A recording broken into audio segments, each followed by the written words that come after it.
What is going on, guys? Can you hear me? Hi. How's everyone doing? All right, I'm gonna change my name. Getting everyone logged on. Is anyone who's staying busy right now, you guys? I've been on a tear, so I have spent way too much money and bought way too many things, and I'm getting a bunch of projects going. So who's been buying? I want to know this before we jump right into budgeting. John, you got your first deal going, right? Oh, you're muted. A bunch of at bats, but haven't closed anything yet. Oh, I thought you bought something in Redmond. No.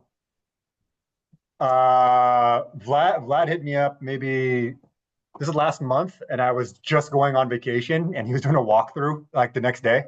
So I he called me. He was like, "Hey, I want to give you an opportunity. First dibs." And then I was like, "Dude, I'm leaving literally tomorrow to Hawaii." And then yeah, that was like beginning like mid March. And I've looked at a couple other deals since then, but it didn't fit my buy box. So yeah, I'm still looking. All right. Well, you guys, one thing actually, speaking of buy box, and then Michael says he's got one completed going on the market next 10 days. That's awesome. Nice. And Raleigh's going to go look at another one.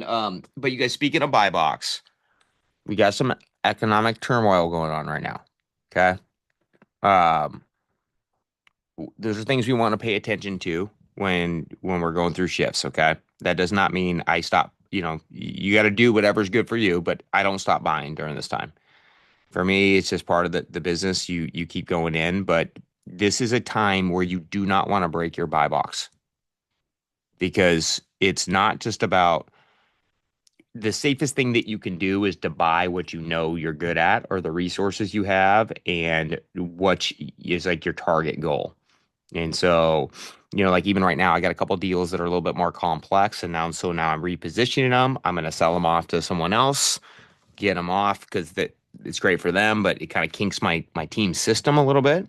And so like I went and audited through all my projects and go, these two are kind of my outliers that are kinking my system. And so now I'm prepping them. They're good buys, and I'm gonna turn around and I'm gonna sell them to a couple clients that are really good at those things.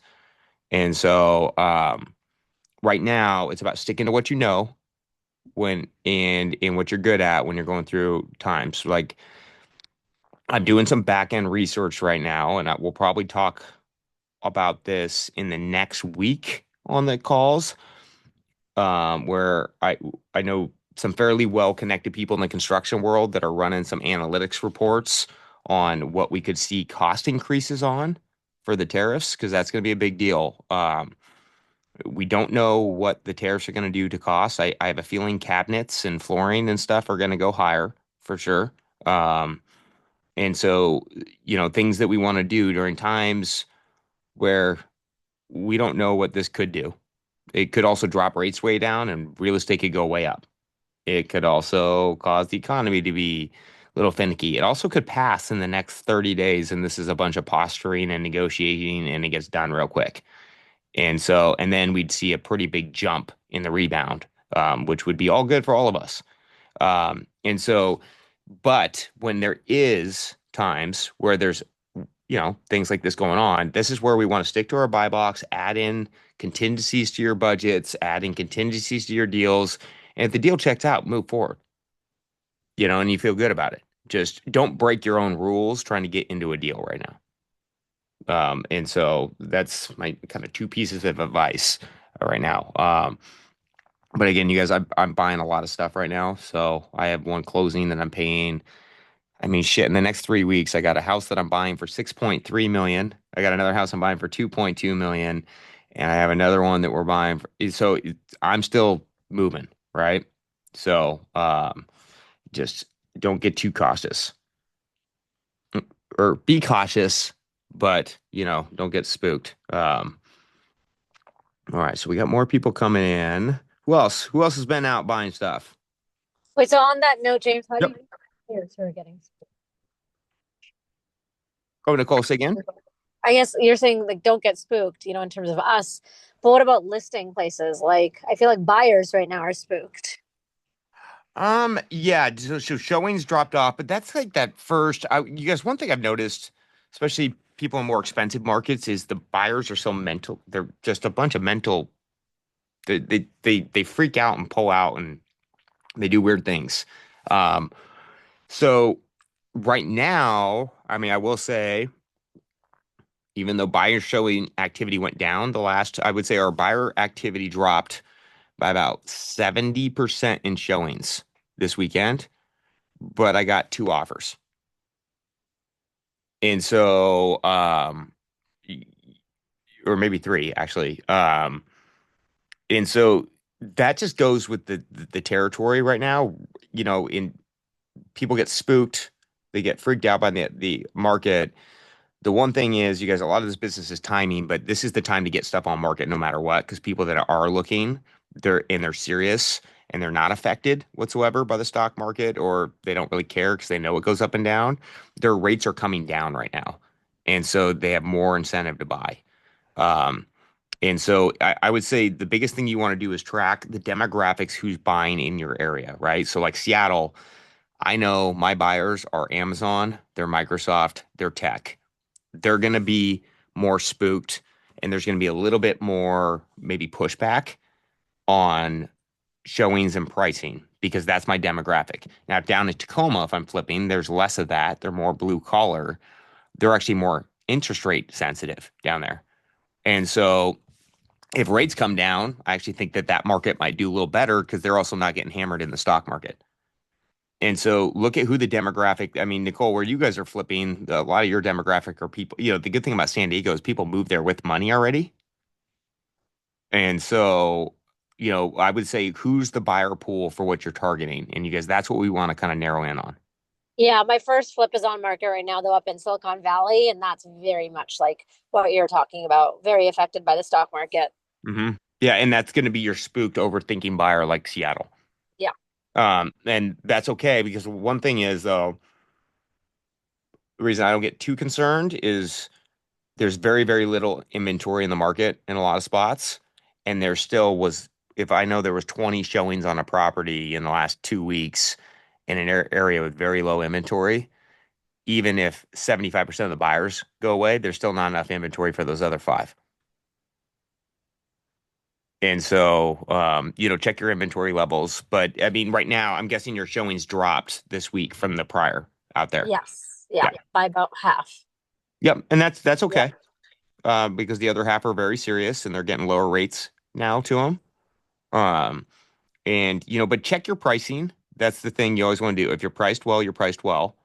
I mean, how long were you on before? How long are you on, We've Morgan? been on for, I think, we've been on for about 3.5 weeks right now. Okay, so you were probably on the top end of the pricing anyways, because that market is moving fairly well, right? Yeah, it was moving really well. Like our agent, we had comps listed like a couple weeks before us that went pending in like 7 days, Yep. and our timing just kind of really sucked. Like it was just like right as all this shit started. Like I think we've been on market 3 to 3.5 weeks. Okay. So yeah, I would say, but that's okay. Just watch your pricing and just it will sell. Yeah, So I mean, we had two big. I mean, because what did even the stock market do today? It went. it recovered a bit. Yeah, Yeah, and then on Monday it was a smaller dip, right? yeah. And then one thing you guys that we are seeing is like there's countries going, hey, let's work this tariff thing out pretty quickly.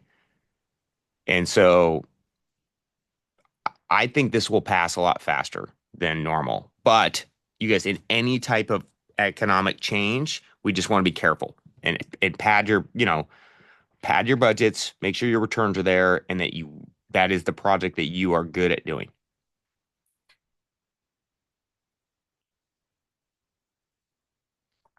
So, and we can definitely talk more and more. I'm going to dig into the inflation numbers a little bit on what that's going to do to us on the tariffs. Because I know for us, I'm trying to track it so I can run budgets, and we have to increase the budgets and buy things cheaper. That's just the way it goes. So we want to be competitive, but we also want to be accurate. So, um, Cool. Well, you guys, what we're gonna do, I'm gonna jump in pretty quickly, and then we're gonna open it up for questions. Tonight, what we're gonna be doing is we're gonna run. I'm gonna create a budget sheet for you guys as we're going through pictures of a house that I just bought sight unseen and walked through it yesterday. So, it was just a house that had to close quick, and I will say it was a little grosser than I thought when I got inside, but nothing too bad. But now, my mock budget that we had to buy at sight unseen with, it needs to be changed and budget around, so we're going to rebudget it together. Because for the next couple of weeks, I just want to focus on construction, how you guys can use it. We're going to go on the budget. I'm going to change some things around. We're going to look at some comps too, and then change my allowances at the very end, so you guys can watch what I'm doing and then implement that into your own process. So Raleigh's going to go walk a deal right now as he's on the call. I like it. All right, so let's pull this up. First and foremost, for everybody who has not watched the training video on the budget sheet, I highly advise that you do so. So it's going to walk you through the same thing that we're doing now, but we're going to kind of pull this up. All right, so here is our budget sheet that we use for inputting, right? And we're going to pull up side by side with the pictures of the house. So I'm going to take you on a little quick tour of the house. And, kind of like what I talked about last week was like creating that scope of work, notating what we need to do there. We're going to kind of bypass that. We're going to go through the photos. I'm going to talk about what I wrote down during the walkthrough, and then we're going to input it into the budget sheet. And then we're going to change things around too. So you guys can kind of see how to use it for each one of your markets. Okay, let's go that. Look at some.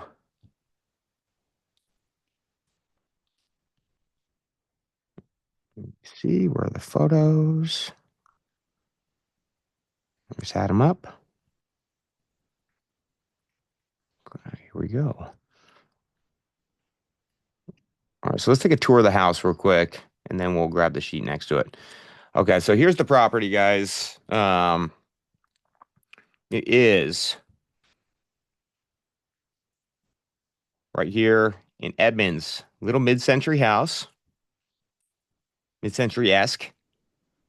Just by looking at the curb here, one thing I can tell you is just by looking at this roof line and how this garage is put in. I don't think I see the house. I just see the spreadsheet. Yeah, we don't see see the Oop. house team. What about now? Can you see it now? Oh, there you go. Yep. Okay. So this property, you guys, just as I'm looking at it from the street, does that look weird to anybody? The Yeah, roof the is roof. The terrible. roof. Yeah. The roof, but what I'm looking at as I look at this, and these are little things that as I get to a house, I'm like, okay, I need to address this and look at this right away. See this roof line coming down? Yeah. And then we have this other roof line here. This doesn't look normal, right? Like no architect's gonna design that way. And so that red flags me to look at this right away when I go in this house, because I want to know what was there before. So what it was, just by looking at this, because this was a carport that was enclosed by the homeowner. And so, we have to work on the curb appeal. But the thing that's most important as I'm walking through for this walkthrough is I want to make sure that this was done correctly and they put a little footing wall in, that it's actually built right. Because if it's not, it can be like a $10,000 fix. And so those are things first and foremost, and that's not what we're going over tonight, but these are things that I'm always looking at. That first impression, what am I looking at? Does this look normal? And if not, I need to investigate it. So, all right, so here's the house right here. They even painted it since the last time we had it up on our CRM. Okay, so as we go through the house, I'll take you guys through things that we kind of wrote down on our scope of work. Was the roof is done, it's toast. We can look at it, but it's pretty beat up. Windows were good though.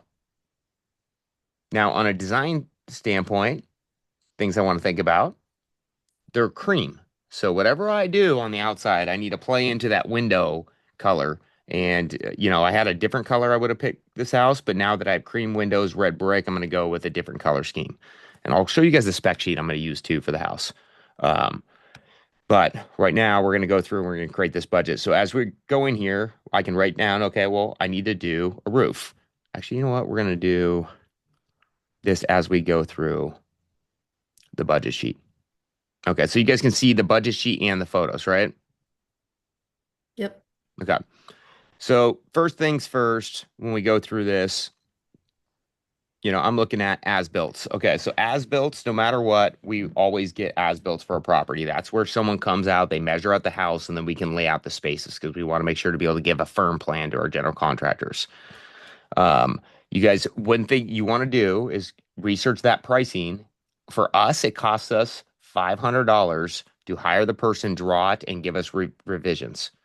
Now, there is much cheaper ways to do that have worked fairly well. And I highly encourage you guys to watch Victor's video on how he uses VAs for as-builts, and it costs them it's not very expensive for him to do. He goes in there with Cubic Casa, he measures it out, then they do the revisions, and it's less than $500. We use architects because this is just what my team's used to, and we just kind of go through that motion.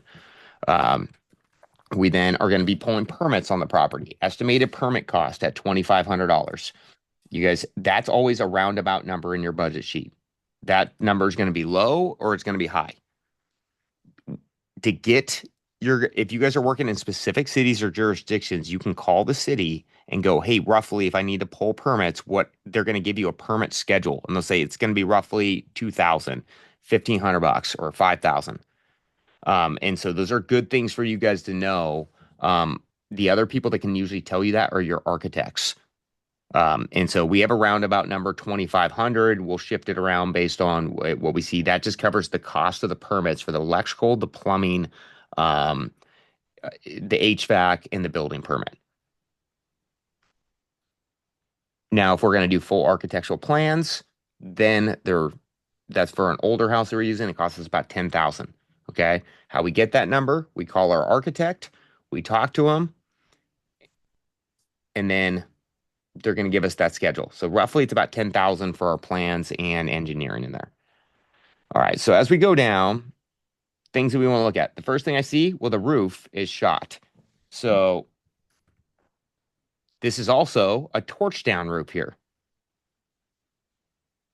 All right. So we're going to jump to the roof section. You guys, and a good way to do it, and you guys, this is where you can use the budget sheet as you pull up to a property. I like to fill it out actually as I'm on site if I can. But as I'm going through, instead of walking through the house, doing all these things, I stop and fill it out. And so right here, you can go Control Find. It'll take you right to the roofing. And then we're going to start putting in these budgets. So right here, we had roofing on torch down. This costs us $600 a square in Seattle. Okay. We get that number by asking our roofers or getting quotes and then working it backwards. And so you guys, as you get this install rate, you guys, I want you to interview those contractors like I teach you on Project Flip.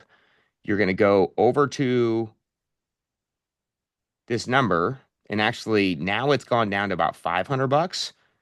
So I can go into install rate, because I like to, as I'm interviewing or as you're having an assistant interview or my project manager interviewing and they get updated pricing, they put it in the back end and it auto kicks over here. So then as my team's filling it out or as I'm filling it out, they have the up-to-date pricing in there. So as you guys are interviewing the contractors, and we're going to practice that next week, fighting some objections on price overages, I'm going to call some contractors to get some pricing out of them. And I'm going to let you guys I'm going to show you guys how I'm kind of finessing that out. And so we're going to put it in 500, the input in here. Sorry, I'm letting people in at the same time. James, what's a torch down roof? Is that just a type of roof? Yeah. So typically with roofs on a flat roof, they're going to be a little bit more money for two reasons. Like architectural shingle is going to be your cheapest one. There's a 20 and a 30. Typically, people are going to bid 30, and that's where they're just nailing in shingles all the way down. Torch down requires more insurance, and they tar the roof and they burn it, and it ends up lasting for about 20 years, and it's a black surface. You can also do a TPO, which is that's a 100-year roof, 50 to 100-year roof, where they put a coating over it and they heat it up. but that costs about twice what a torch down roof costs. So we usually do torch down. So yeah, it's a tar based roof that they burn in instead of shingles. Okay. Right? It Thanks. does cost a little bit more. So like our roof to put architectural shingles on is $350 a square, whereas torch is 500. So with this house, it's going to be about 30 squares, and that's at $15,000. So as we're walking through this property, I'm updating this budget sheet, right? So we're going through, we see our windows are good. We can see we want to replace our garage door. Hey, James, Yep. on the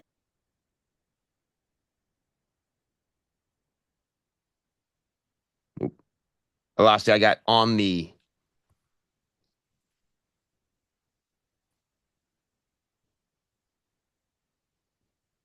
I can't hear you. there, He cut out. sorry. I was curious if the pricing that you're talking about, that's just the labor. That doesn't include materials, right? No, that includes materials. Okay. Yeah, and so when we're getting these pricings from contractors, we're saying, hey, what does it cost to install a roof per square for architectural shingle installed, torch down, metal will be a different price, um, TPO will be a different price, and so we're asking all the questions so then we can kind of just go through and put it in accordingly. So the material allowance you're not using at this point unless it's something specific. Yeah, material allowance is for like more spec. So we have install rates, which will cover, like, for example, like drywall. Drywall is just going to be drywall sheets, hanging, mudding, taping, and texturing. So that's an install. Materials is when we're selecting light fixtures, plumbing fixtures, or we're specifically selecting an item at a certain cost. Gotcha. Hey, Thanks. hey Yep. James. Yeah. So question on the torch down roof. Is the Yes. only reason you're using that is because it's already a torch down? Why wouldn't you just want to use the 30-year comp roof? Great question. If I could use the 30-year, I would. It's much cheaper, easier to install, but it has to do with the pitch of your roof. And so once you start getting into all these flat sections, the shingles are going to fail. So torch down and TPO is used for like a flatter, or typically when the pitch is almost flat. And so I'm going to assume now I will ask my roofer if we can install it and it's legit. But when I'm budgeting, I'm going to assume that it needs to be torch down. Now, on this, just by seeing how it falls in and how it angles down, this is going to require a torch roof. Gotcha. So basically, if it's a flatter roof, you can budget more up for a torch. Okay. And you guys, these are things you got to research in your own market, right? I'm giving you guys like the principles, because one thing I can tell you is torch down roofs in California are cheaper than shingle roofs when I was getting quotes, and that surprised me. I was like, oh wow, that's cheaper. And so that's why it's really important to call and talk to the roofers and just say, hey, like, hey, if I'm installing this surface, how much is it per square? And that's talking roof talk to them. So as we go down, we're going to put in 30 squares, which should be roughly about what that house is. You guys, to know that exactly, it's a tough thing. I still ballpark it. Typically your split level houses are going to be 25 to 30. Your ramblers are going to be 30 to 35, depending on standard size and whatnot. But it's a very difficult thing just because of overhangs and eaves. And so you guys, the good thing about roofers is, even before we quoted, or I bought this house sight unseen, I sent my roofer out there right away, and actually he gave me a quote for 13,400 and my budget's 15, so that's good. um so but as we go through this, I get to the house, I see we need a roof, we're going to put that in there at 30 squares. I know I need a garage door. Now the garage door, when we look at the comps, I might change the specs, but this is built out for $2,500 per door. And so we're going to put this in at 2 quantity, that's a little too high. So we're going to go 1.5. 100. That's going to give me $3,750 is what a garage door is roughly going to cost for installed here. And you guys, again, that's something very easy to get from a garage company. You can call them up and say, hey, if I'm looking for one with glass uppers. How much is that going to be to install motor tracks and doors? So we're going to put in our garage door. Another thing that we're going to budget for right here, paint.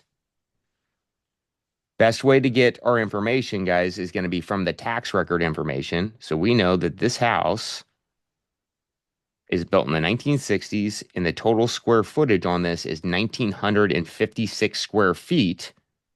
And so I know I'm going to need to paint out the entire exterior. So we're going to go to paint. And so you guys, as I walk through these properties, I'm filling this out, and then we revise it. Or if I have the time, if I got to be in and out, I'm using my walkthrough checklist that's in our sheet. But typically we're going for, can we just fill it out there on the spot? And then we're going to go back and look at the comps. And so the house was 1,950 square feet plus a garage of 400 square feet. So the total exterior is about 2,400 square feet on the outside. The inside, we'll see if it needs to be painted, but most likely it will. So I'm just going to put that in right now. Is that your cost for material and labor? Yep, $1.50 a foot.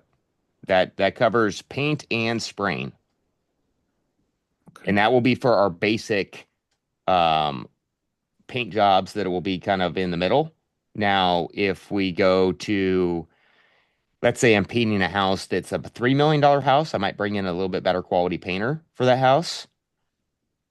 And I might use better paint. And what that allows me to do on this sheet is I actually have a premium paint upgrade too, to where I can throw in 1,900, which will also give me, oops, that's not Calvin. $1 a foot.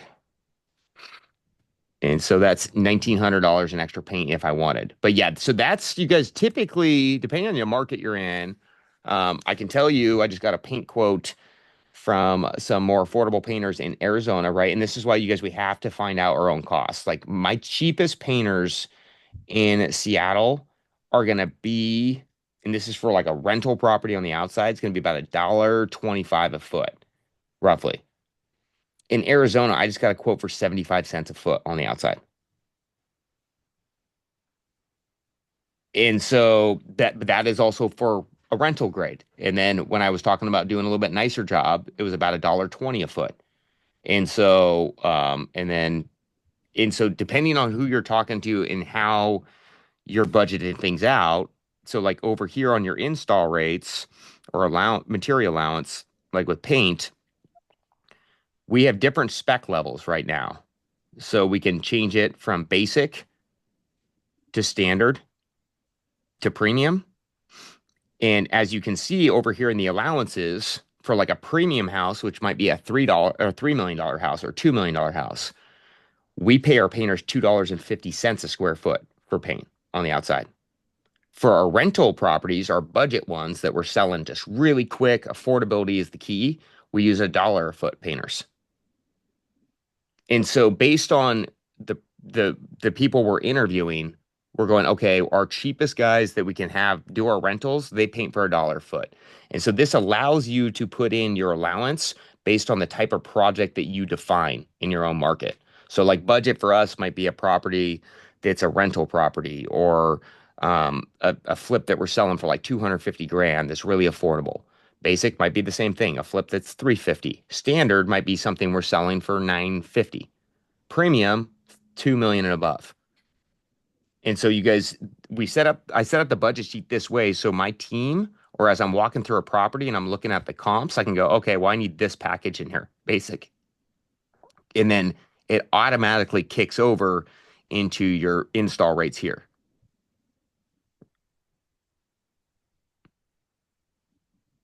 So as we go through, and you guys feel free to ask questions throughout. I think this is healthy for everyone. Just say, hey, I have a question about this thing specifically. So just by all means, just I'm going through both, so I can't see the hands as much.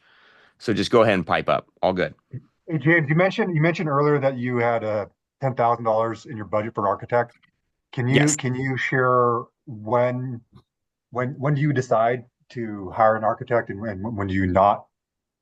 So I use an architect typically on the full studs down ones in Seattle where they need a lot more structural engineering and we're reconfiguring when I'm doing a lot of reconfiguring.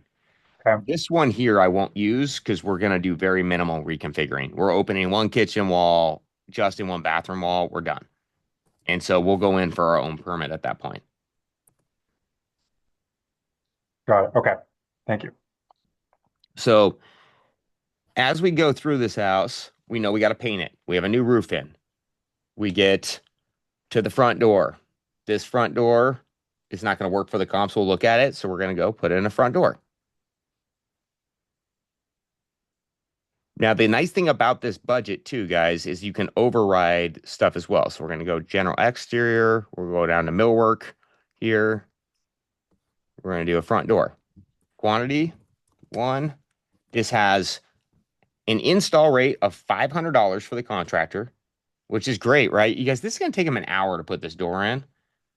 That's pretty aggressive, honestly. We pay $500 to put that front door in. I could probably get that done for $250. And so, those are things that you can change up. That comes down to your install rate. And I can go front door. Do you take into account whether it's like pre-hung versus slab, like slab being more work?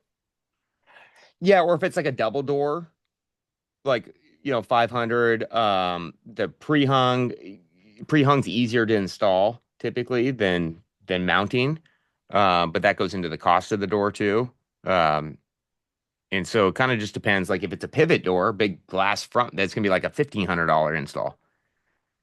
And so some of these things are more roundabouts, and then we'll go through and fine tune it. But as I'm going through my budget, as I'm putting in, I'm going, that's too much. Like, and I do that based on, okay, that's going to take one guy 1 hour to put that in.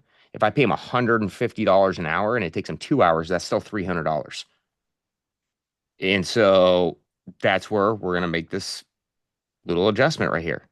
Because I'm going, you know what? 500's too much right now. So front door, I'm going to move this down. And you guys can change it on the sheet too. But I put it in the back end. So then the next time I'm using my sheet, all the numbers are right. And I don't have to constantly do it at that point. But you can also just go in and manually override any of these too. So if I was like, okay, I changed it on the back end, but I just want to go, you know what? I'm going to pay this guy $150 instead.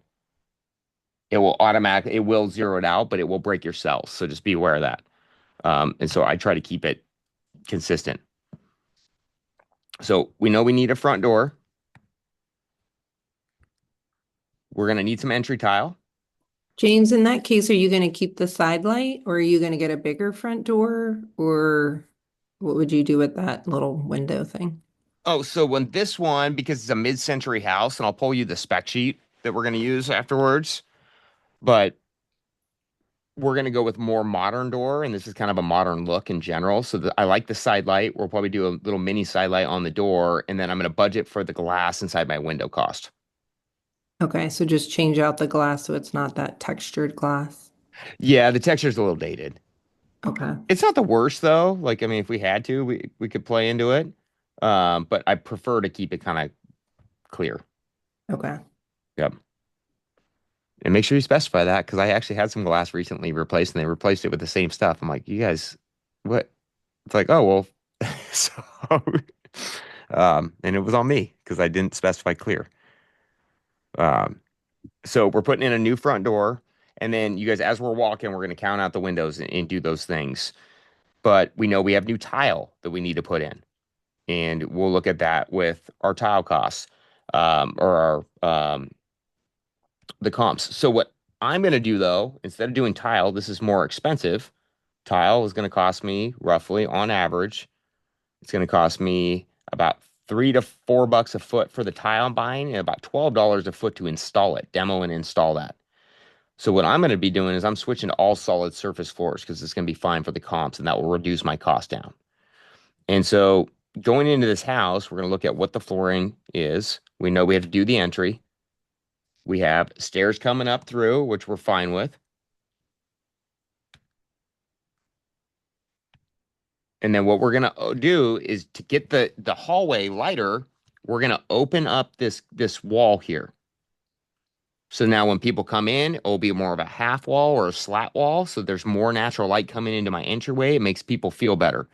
How I'm going to keep the cost down is I told the contractor to leave posts as he needs, and we'll play around the posts. So we don't have to put a big beam in just to get some natural light in. And so we might cut it down to a half wall. We might open that up, but those are things I want to notate in my framing as we go through. So you guys, there's framing that's kind of pre-built in on our rough costs of like what it costs to put a beam in roughly for us, what it costs to open up a kitchen wall, create an island, create a primary suite, just rough framing. But what I'd like to do, because each house, there's no standard template for a house for framing because you got to do and change things around differently. I start as I'm walking through, I start notating in my description of work. Open entry wall or half wall to half wall. So the contractor knows I've wrote it down now on the scope, and then we'll start calculating what we're going to spend on the framing. I'll show you guys how I do that. So we're going to open up this wall. Then, as we look at the floors here, we have solid surface floors throughout this house, hardwood floors. I don't know if anyone saw my social media yesterday. They have lots of layers in this house. So we're going to look at, okay, what kind of floors are going through? We have hardwoods all the way coming through this house. Hey, James, on the entry that had that wood paneling, are you assuming that the drywall behind there is good? Oh, great question. Yes. So we do the knock test on that. I knocked on it and it wasn't hollow, so there's drywall right behind that. Gotcha. Yep. That's you guys and so if it would have been hollow and I was trying to do it more budgeting, I would have tried to maybe play into that wood a little bit, but we're just going to strip that right off. What do you do with the stairs, James? Do you put LVP or something on it? Because I feel like stairs are so tricky in terms of trying to get something that matches your normal flooring. Do Great you just question. tape them or? So I don't like to use engineered floor because it's really expensive, to be honest, and I don't like the feel of it. And so what we do is we buy the treads, an oak tread that we can stain any color, and you usually can pick those up for about $100 at Home Depot. Okay. And then we do a white riser. So they do MDF on the riser, and then they have a solid wood tread that they mount down, and then we blend the color to as close to the floors as we can. Got it. Okay. And honestly, I like it better when you step on it, it feels better. It just so that's the only way that I do stairs. I don't mess with it the other way. I just don't like it. And every time I get a quote, it's super expensive too. Yeah. Okay. I feel like the LVP breaks, but stairs just get expensive when you buy the treads but okay. Yeah, and the LVP it doesn't hold that well because they got to come across that lip, and it just doesn't Yeah. quite. And so these treads are we just buy them, cut them, and install them that way. Okay. Thanks. Yep. Oh, all good questions, guys. All right, so as we're going through though, so I get into this room. What's one thing that you guys notice about this room, right? Besides all the It's clutter, Dark. is dark. Do you see any ceiling lights on the upstairs or upstairs on the ceiling? but it's slanted. Nope, it is vaulted, right? And that's what we want to look for is these are things that people miss all the time, you guys. Like, oh crap, I don't have a light in this room, or I don't have this. And these are things that start to tell me, okay, what am I going to need to do for my electrical? We have to look at the electrical, which we will, but there's no ceiling light. So I need to start making sure that I'm notating that, hey, we need to add ceiling lights to every room. And so it's a dark room, electrical. We already know that we're going to be, okay, well, we need to be adding in can lights. I know I'm going to need at least 6 in this space right here. I will say, you guys can't see it in the pictures. This looks like a cool mid-century ceiling. It's not. It's a bunch of cheap paneling that's not good. So we're taking all that off. And then right here, we're going to look at comps. We're going to look at the fireplace. But at minimum, I know I'm going to need to paint my fireplace because it's smoke damaged. And then when we look at comps, we might revise that and tile it based on what we're seeing in the values. So here Is we're that gonna fireplace right on the stairs? right It's, where the stair at the entry. it is bordering right there. Okay. Nice and tight. But it's but and that's kind of the mid-century look that's staggered, and so that's why we actually might paint it. We're gonna paint it, put a wood cap on it, and then kind of keep it off center, and then do an accent color on the wall, most likely. Now, if the comps are looking James, really, where do you buy your wood mantles? I actually am trying to figure that out right now. oh, Home Depot is actually a good spot to do it. Amazon is a great place to do that. Um, so wood mantles. They're really cheap on Amazon, actually. Like you can get these right here for like $200 or less for Okay. sure. And this would be kind of the style we'd be going with this house, a little bit more contemporary. Nice. Okay. Yep. Thank you. And they just pop right on. Oh, wow. So it keeps it simple. Yeah. So we'll rip this piece off, put that in there, give it a little dimension, paint it. So we're going to paint the fireplace. And so you guys, as I'm going through, I'm trying to be thorough, right? Because it's all about these numbers that we're going through. Hardwoods are great, but then we're going to play with that a little bit. I love keeping hardwoods, except for if it's going to cost me a ton more money on the comps. So as we get in, I'm looking at this. Okay, we got hardwoods. We have some space. We already got a dining room here, kitchen. It's all tucked off. So one thing I do want to do is because when I come in my front entryway, I run right into a closet door. It's not very open. It's kind of dark. And so I'm going to cut this back to a peninsula here.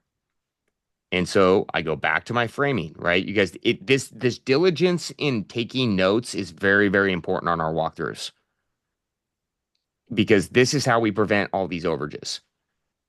And so we're going to say open kitchen wall with, okay. So I'm going to cut this back and I'm probably going to cut it back about 4 feet roughly. And so I'm just making notes on my framing right now. So it's just all in front of me. As we go through, you guys see how this kind of looks a little cheaper and cheaper now in the ceilings? Again, I bought a sight on the scene. I thought it had some cool ceilings. Not cool, but that's okay. We'll make them cool. So as we're going through, we get to our kitchen. We're now going to cut this back over. We know we need a full kitchen update on this. That's a given. That flooring looks different. It is different. This is I don't know if we have a picture of it. I got a picture of it yesterday. They had hardwoods, carpet on top, oh, engineered flooring on top. So it was a sandwich of flooring. It was the weirdest thing. I hadn't seen that before. They didn't pull the carpet out. But there is no hardwoods in here either. It's more laminate. It's more vinyl underneath. And so we're going to play with that a little bit. We're going to go back to the comps and check. But as we're looking at flooring, there's kind of a couple options. We either can refinish all the floors. There we go. Electrical plumbing, flooring. But I want you guys to look at cost. So how do we make that decision? Well, we're going to look at the comps. And typically, engineered hardwoods, they're going to trade around the same, but we'll take a look. But for this main floor, if I want to redo that, it's about 900 square feet. If I can look at this and go, okay, well, if I want to refinish my hardwoods, I got to go 900 square feet.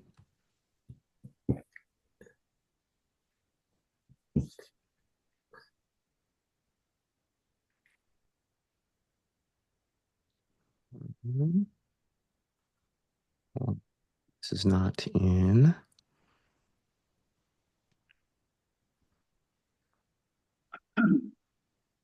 We have $5 here.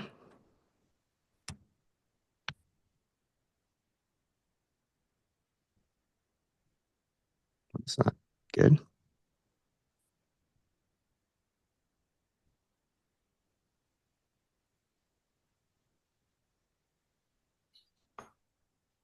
back to install. We're going into flooring.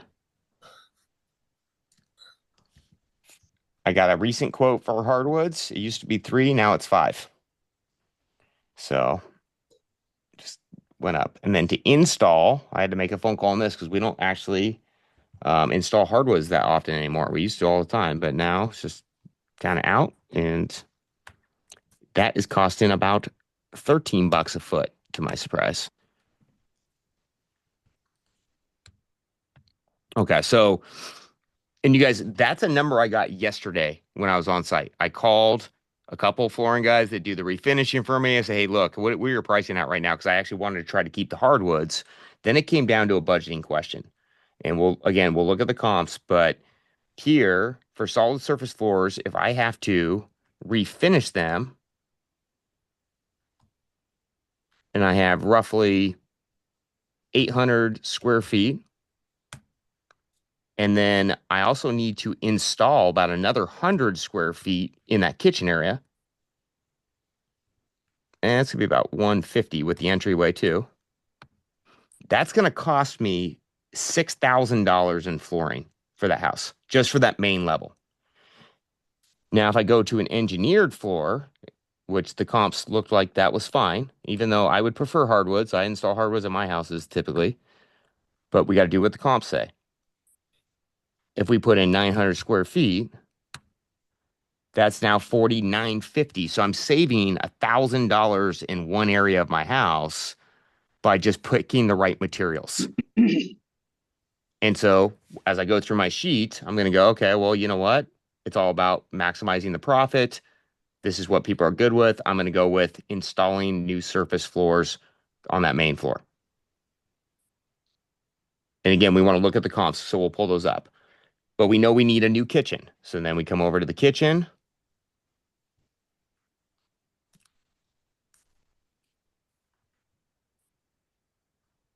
It's like my mouse is jumping around for whatever reason. So it's like if I click on it without using the arrows, it's not working right. But so we need a new kitchen. And we're going to need counters.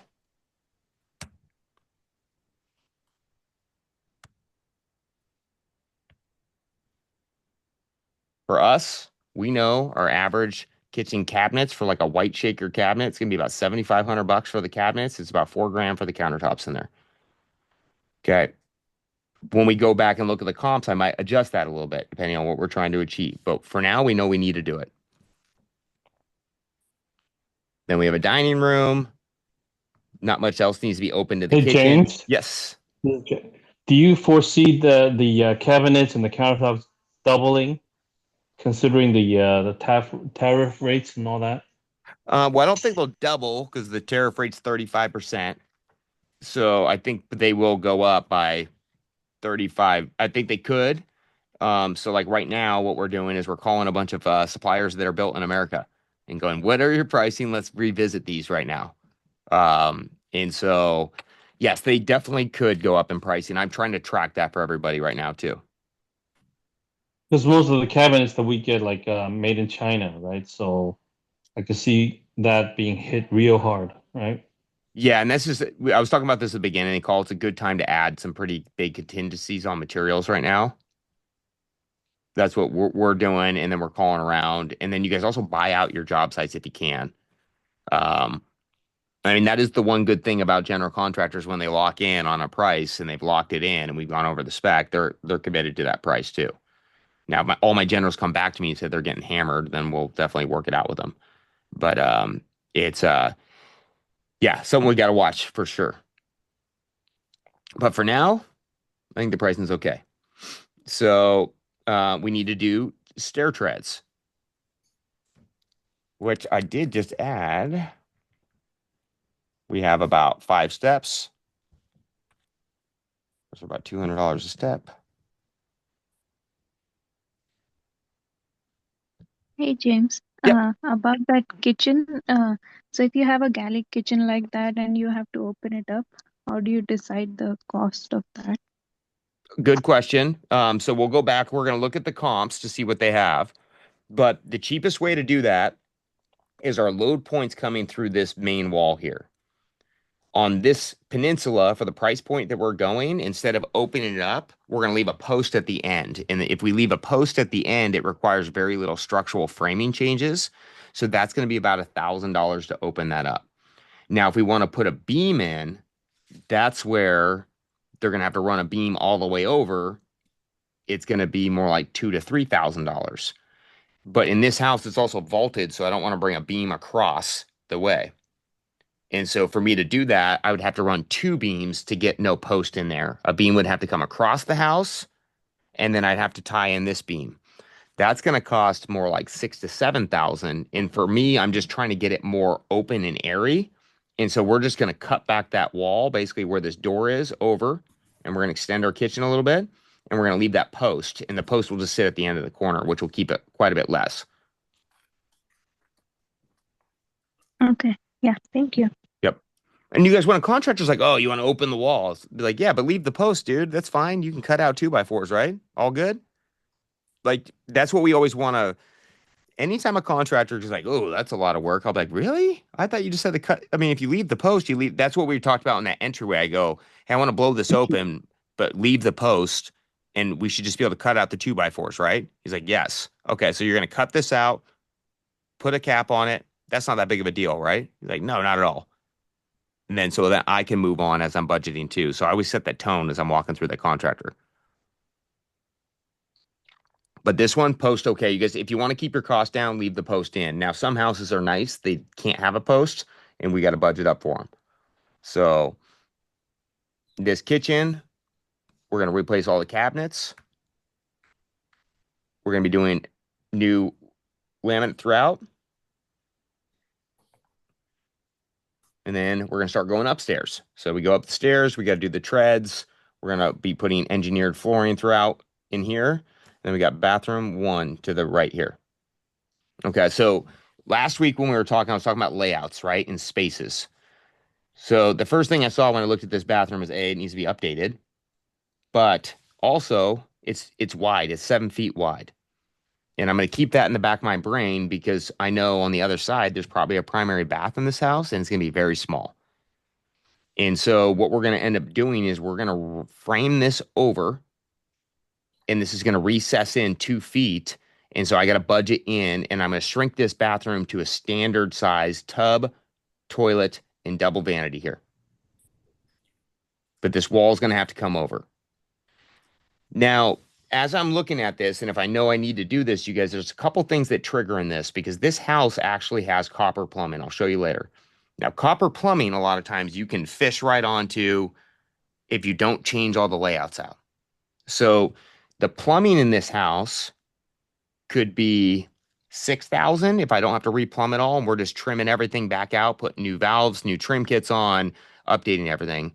But once we start reconfiguring bathrooms, we always budget for a full replumb because they're going to have to redo all this plumbing to move these things around. And so when we looked at the comps, the primary baths needed to be bigger than what it is now. And so based on knowing the comps, looking at it, we're going, okay, now we have to replumb this entire house by shifting this thing around. So in this bathroom here, though, we need a new vanity as we're going through. And then this starts to tell me, okay, well, now I know that I'm going to be moving some things around. I'm probably going to need to replumb a lot of this house. And I'm going to go in here and I'm going to put in 2,000 square feet because I'm just going to factor for all new PEX inside the walls. This also goes, I need to put in a new valve and trim. So I have an install rate of $150. That's what I pay my plumber. Because again, you guys, to put a valve in, that takes them less than a half hour. So if I'm paying them $150 to put that in, if they get it done in a half hour, they're making $300 an hour. That's a good rate. So I can feel confident about my plumbing number. The material allowance is at $300. If I want to switch that, we can even, let's say I want to make this house nicer, I could go down to my other specs and change it out to a different level of finish. I think it's acting up a little bit. Or I can change it right here too and go, you know what? The ones I've been putting in have been actually $350 is what our new spec is. So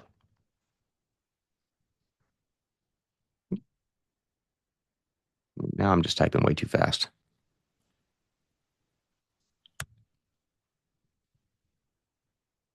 to leave it at 300 because that's what we pay. All right. So then over here, we're going through. We can see the doors need to be replaced here. They're beat up. They're old. Just for the comps that we're going to look at, you guys, if the comps all have these old doors, we're going to paint them and fix them, but they don't. So we're going to go in here.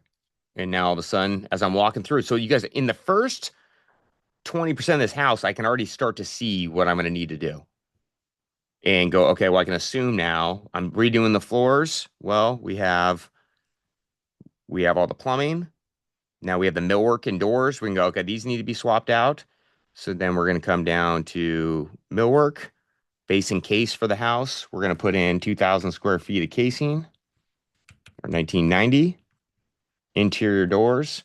We have 3 bedrooms up, 2 bathrooms in there. There's 5, another bedroom, bathroom, and laundry down there. So I have 6 doors for the house.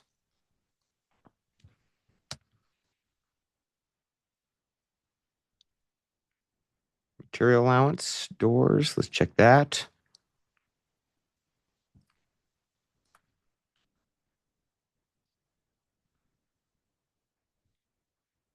So we got our doors in there. Does your door assume you keep the frame and you're just changing out the slab door, or are you changing the frame? We're changing the frame too on that because honestly, Okay. the labor goes up and everything. And so we're usually just slamming in new doors because the slab's going to be like 120 anyways. And with the jam, we can get it for $185 a door. Okay. And so it's just faster, more efficient, and goes quicker. Now, if I was keeping these slabs and there was one busted, I would swap the one slab out. Okay. And where And do you then buy your millwork, like your trim? typically, you guys, the best place to get your trim is, so what we like to, there's building supply companies in every market. So like Westpac is one in Washington that they will order all your doors and trims through. There's a company called A1 Doors that will do the same thing. We try not to go to Home Depot. Home Depot's not terrible for doors and millwork, but it's typically going to be a little bit more. Um, and so you want to go to kind of building supply millwork companies. And if you Google that in your market, you guys will get a list of them right there. Then you want to open up a builder account and you're typically going to pay about 10 to 15% less than Home Depot. Okay.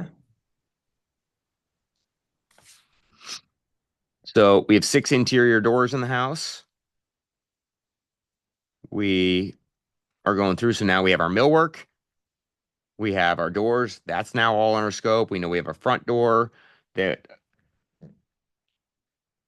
oh, that's what's going on here. I see what's going on. For some reason, the spreadsheet's acting up. It's like not allowing me to grab the drop down. Hold on.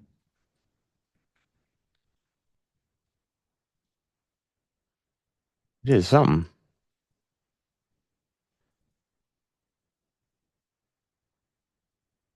I think I might have deleted that on accident. All right. Well, so we have our doors in. Don't do what I just did, guys. I accidentally deleted when I was talking to you guys the drop down. So I won't save this sheet. But I'll show you guys how it works when we're done. That was a big mistake. Okay. So now as we're going through, we can see that we need more surface floors. And then we're going in, we looked at the comps and the comps had carpet in the bedrooms and in the basement. And so this house is 1,990 square feet. We're going to back out the 900 for the solid surface floors. They're going to go in the main room, kitchen. And so I'm calling the scope of work out for the contractor too. This is how we get a clear scope of work. It's going in the entry and hallways. The carpet is now going in the rest of the house that we're budgeting for. This is going to be bedrooms and basement.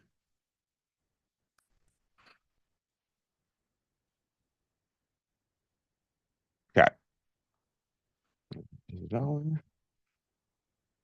Okay, so as we kind of come through now, let's keep going through the photos. We get to, so we know we're replacing the bathroom.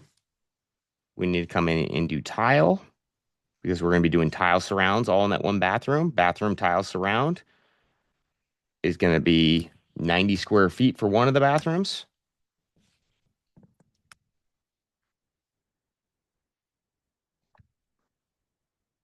And then we need the tile floors in there. So right now, this bathroom is 10 by 5. That's 50 square feet. So as I'm going, I'm putting in the calculations. As I get to my next bathroom, I'm going to look at that and add more in.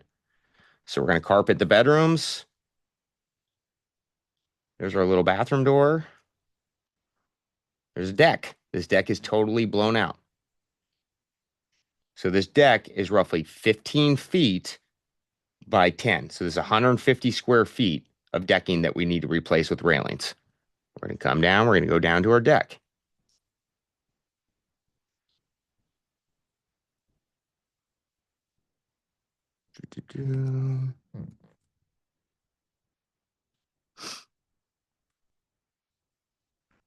We have a deck here. This is going to be 150 square feet.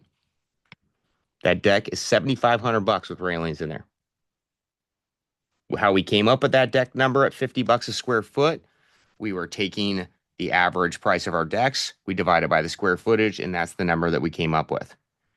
Now, fortunately, when I went underneath the deck, all the framing is really good. It's just the boards and the railings that need to be done. And so we're going to cut that though, because now I can manually change that to half the scope of work down to 25, and my deck will be 3750.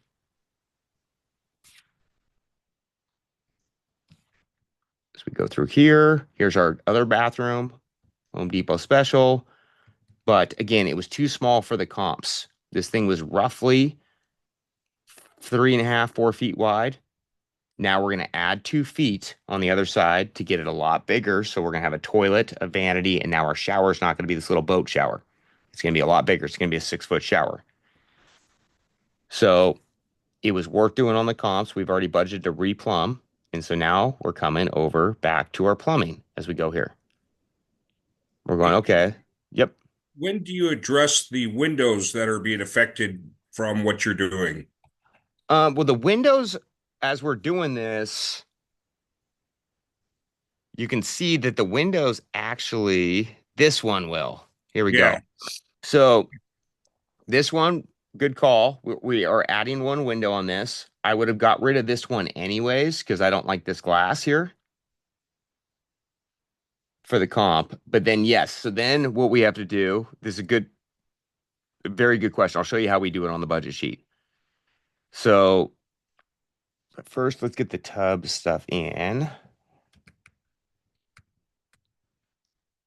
And then we have a freestanding.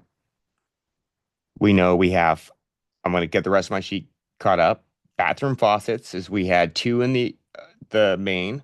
Now we have 2 in the master we're going to go for. That's going to give us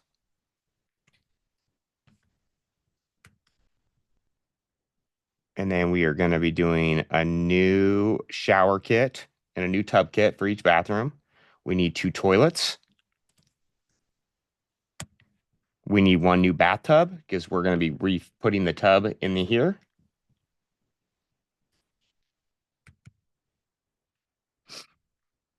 Toilets. And then in the master, we're going to be putting in a mud pan shower because that's what the comps are looking like it needs. And then we have P-traps right now. 2 we already have to do. That's all our finishing items. And so right now we're at $9,300 in plumbing just for these 2 bathrooms. Now, the window, great call. We're going to need to add 1 window here. And then we're going to also add 1 to the entry to get that one clear. So we're going to put in 2 windows here.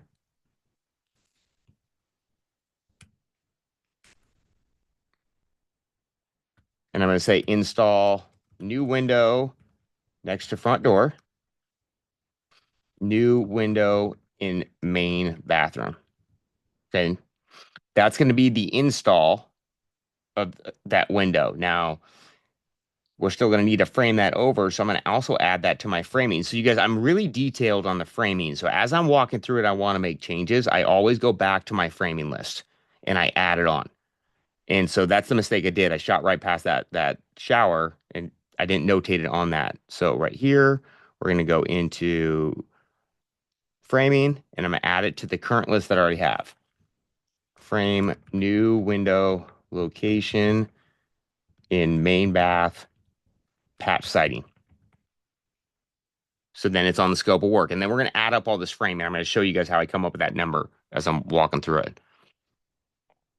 Framing is probably one of the harder ones to judge, guys, because it kind of depends on how much you're moving around. And so a lot of times I write out the whole scope of work and I break it down differently.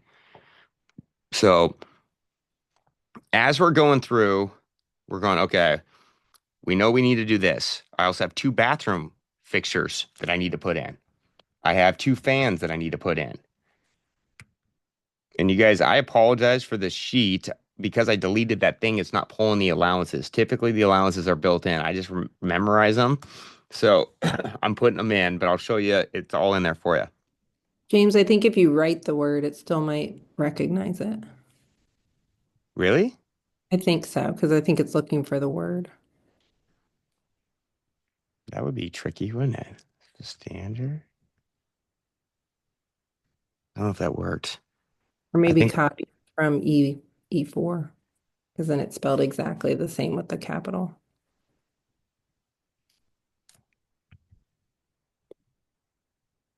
Because we have it set up as a drop down. Mm-hmm. I just deleted that. And that's something I don't know how to do myself. I just don't want to do that.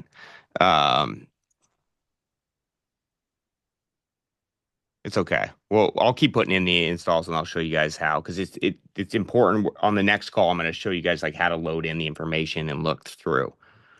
Try So- Control Z the next time you delete. I know I went too deep throughout it, and then I was like, oh man, we're going to go way backwards on this call. Gotcha. So I'll just keep plugging it in for now. So if anything, you guys know, I know construction because I have this stuff memorized in my brain. And I'm just firing it in. So it's I look at a lot of these. So as we go through, we're updating the sheet, right? And so we know we have to reframe that over. We have now a bathroom to update too, the primary bath. So we're going to come down here, right? Same thing, tile, going back to it. Well, now we don't have 50 feet of tile in one bathroom. We have 2 bathrooms. So you go to 100 feet of tile. And this budget's for $12 a foot to install, $3 in a material allowance for the tile. We also have a new shower surround, which is going to be 100 feet. I want to add in soap niches in the primary bath because it's just a good thing to add in. People like them.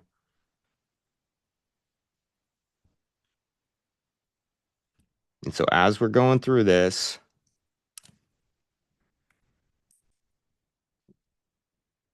we have to start replacing light fixtures and stuff in every room. So we're going to start counting those out. So we have our decks being fixed, our mud pans in, we have our closet doors. We were putting carpet in the bedrooms. Now we're going to head downstairs. Okay, so one thing that we haven't seen yet, guys, is a lot of the mechanicals, and that's what we're going to find out down here. So as we can come through, we're seeing a lot of different trash too, guys, and we haven't even talked about the demo and the trash out. But we'll get to that at the end. I kind of do it by dumpster load. And so you guys, as I'm walking through a house, I'm going, okay, well, this is one dumpster right here in this area. Another area might be second dumpster. And I'm kind of counting that up too, because we buy a lot of stuff with a lot of trash in it. And so as we can see, no lighting in the ceiling again. This is going to be our bonus space. We have a side door that's going to need to be replaced. We come right up here to millwork. We're going to do one exterior door. This is going to be a $500 door because I'm going to put in a full light door, which will go with the spec sheet. And that's going to give natural light coming through. There's our panel. These are things that we're looking for in our walkthrough, guys. So as we can see right here, this tells me a lot. So see how many breakers are in here? There's not enough. This should have 2 full runs. It should be longer, and then there should be a main shutoff switch right here. Something that clicks over. That's for code. This panel here is undersized and it needs to be replaced because it doesn't have that main shutoff panel. So this is starting to tell me what the electrical in the house is. Now right here, I can see it's a cloth wrapped Romex here. So this is about 1950s to 1960s wiring in this house. Now that wiring can be good, you guys. If you're not doing a lot of changes, you could swap this panel out. And let's say you don't need all of the overhead lighting. You don't need to change things around. You can run off that wire. It's okay. But once we are now changing bathroom walls, we're opening up the kitchen, we're adding in lighting everywhere. Now we're getting to the point where we're going to have to just rewire this whole house. And so I'm going to come up to here. I'm going to go full rewire at 1,990 square feet. I know I need one electrical panel. And I'm also going to budget for a new mass because this here looks like it's 100 amp coming into the house. We want 200 amps. I can tell because the breaker sizes are undersized. There's not enough strips in there. And so I'm going to go out there, look at the panel, look at the mask, and see, do we need to bring more power into the house? Because if I have to bring more power in, I got to replace the meter and the mask, and that's going to cost me another $2,000. James, in your rewire cost, do you assume there's drywall that has to get repaired? Do they have to like cut into walls and ceilings and stuff? Yeah, typically they're going to be cutting into walls and ceilings, and I'm going to reference that for sure. Or a lot of times when we're rewiring, a lot of homes we're taking down the studs, and so it doesn't matter. This house we won't be, and so we're going to have to budget in for that because one thing that we also are going to budget in for, which I'm glad you mentioned this, is drywall. See down here, guys, when we're looking now upstairs, we had drywall underneath. Downstairs, I knocked on like, oh, this is some solid wood. But then as I started to look into spaces like this told me whether there was any drywall underneath this paneling in this area. That's what we're kind of looking for, like areas that we can see what's exposed. And with this house, we have all this wood paneling on this side, which unfortunately did not have drywall on it. So I need to drywall this whole, either look at the comps and paint it, but with this house, we're going for a pretty high price. So I need to drywall the whole thing. And so now I need to drywall it's about a 15 by 10 foot, 9 foot high ceiling. So with the drywall, we're going to come up here.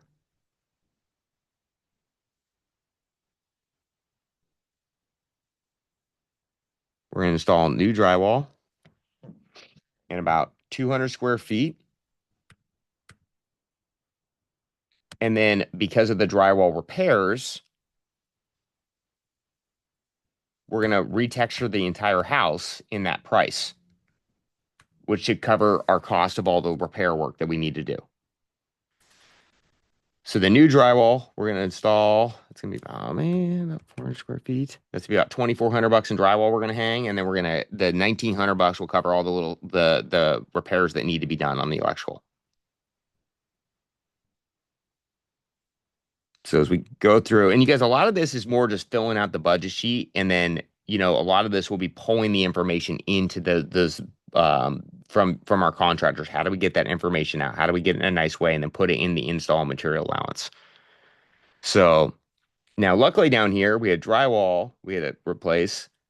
We now know we need new electrical, but there's not a lot of reconfiguring we got to do. It's got a big bonus space. We have a bedroom on the other side, and then we have a laundry bath in this section, which is what is going to remain. Now, in this laundry bath, we have a shower, a weird vanity, and a tub. So we're going to reconfigure this thing around and change it up. So we're going to frame.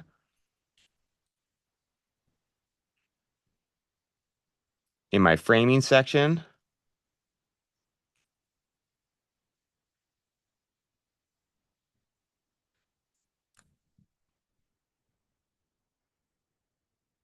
we're going to go frame laundry room into laundry bath with separate laundry closet. So we'll lay that out with the as-built on where we're putting it together. The reason I'm going to take the time to reframe this whole thing around is because I'm already rewiring it. And I've already budgeted to replumb the entire house. So I might as well perfect the layout at this point. Because it is a basement bath. A lot of times we don't have to go to that level. But the other reason is you can see right here that this is all elevated. And so based on this being elevated, it tells me I need to put new plumbing in, but I also need to trench in my lines because they're not already in there. And so now I'm going to come down to plumbing here. We're going to have to fix about 100 square feet. Or no, this is about, you're going to plumb that roughly about 20 feet. It's about $1,000 for repairs. Now I need 3 P-traps. I know I need a new tub because now we're updating this. We're going to need another faucet. We're going to need another toilet. And we need another bathtub. So now my plumbing's at $11,825 for the house, which is probably right about in there. Faucets, we have budgeted for all new tubs, all new toilets, all new plumbing, and all new valves all the way around.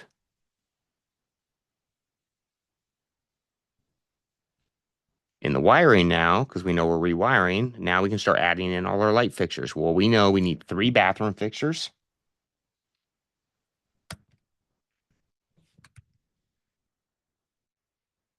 And then we have ceiling mount fixtures. We have 4 bedrooms. We have a bonus room that's going to require 2,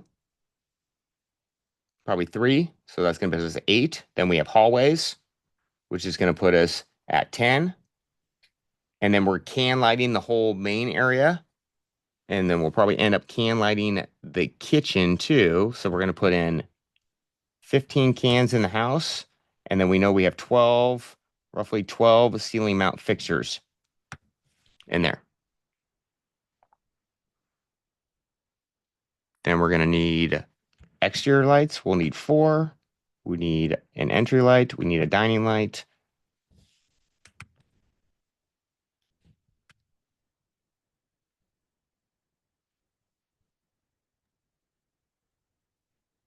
James, a question about the Yes. electrical panel. Since you said that you'll have to pull in 200 amps instead of 100, is there anything involved with the utility power company? In that case, any cost involved with that? No, most of the cost is going to be your mast and your meter you got to set up and put in. The power company will typically run it over and set up new service for you for free. Okay. Yeah, So because there's it's just them pulling a thicker line to your house at that point. okay. So only cost is what you already accounted for. There might be a permit fee as well. There could be when it's an existing service, and this is important to look at each city's. It typically an existing service that's getting upgraded doesn't have the permit fee. If it's a new service in Washington, or I know it's in Arizona too, that you get charged a lot more for running that in. It's like $2,500. And Okay. so if it's an upgrade, they'll typically just upgrade you. But the meter and mass is really where the pricing comes in. Okay. So Yeah. so now we've kind of gotten through the house and other things that we don't have pictures on, guys, unfortunately. But like, oh, here we go in the crawl. So when we looked inside the crawl space, we saw that there's no vapor barrier, there's no insulation in the floors, and that this furnace is really old.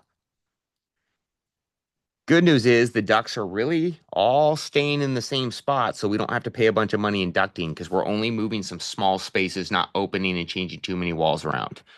So we're going to be able to get away with a new furnace. We're going to put in 200 square feet for ducting for just miscellaneous repairs. We have 3 bathrooms to vent.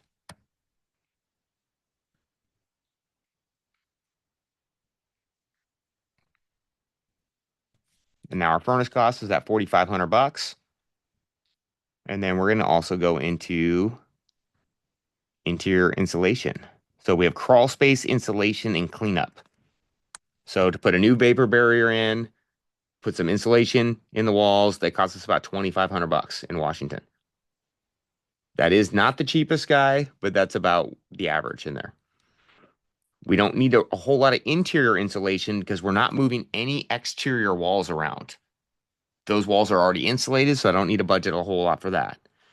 The attic, very small because a lot of it's vaulted and we have a flat ceiling, so there's the insulation's already in there. I don't need to really spend money on that. We need to do a stair rail for the 2 stairs that we're coming through. And then we're going to put a shower door in the primary bath.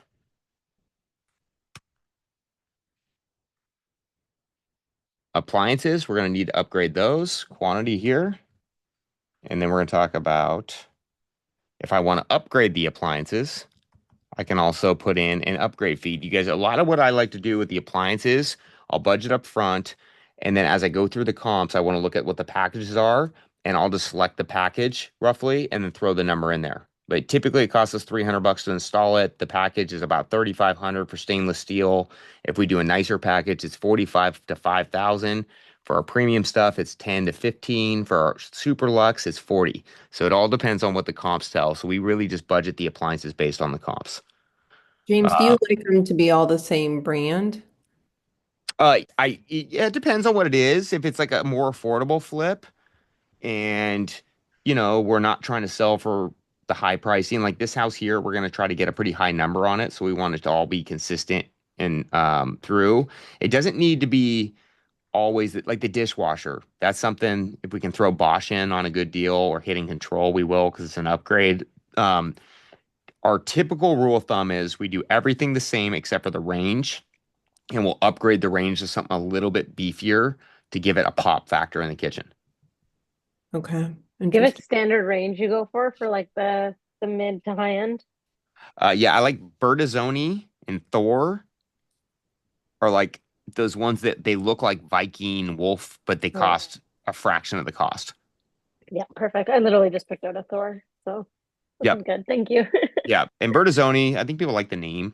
Sounds nice, and they got different cool colors too. But that range typically is gonna be like 3 to 4 thousand for a 30 inch, compared to like 7 to 10 for the other stuff. But Yeah, it the looks Bertazzonis were coming out much more expensive than Thor. There was a really good, really, really massive, really nice Thor for a good price. So yeah, and that's important. What Nicole just said, you guys shop the brands because I can tell you Bertazzoni and Thor are basically the exact same thing. They just have different badges.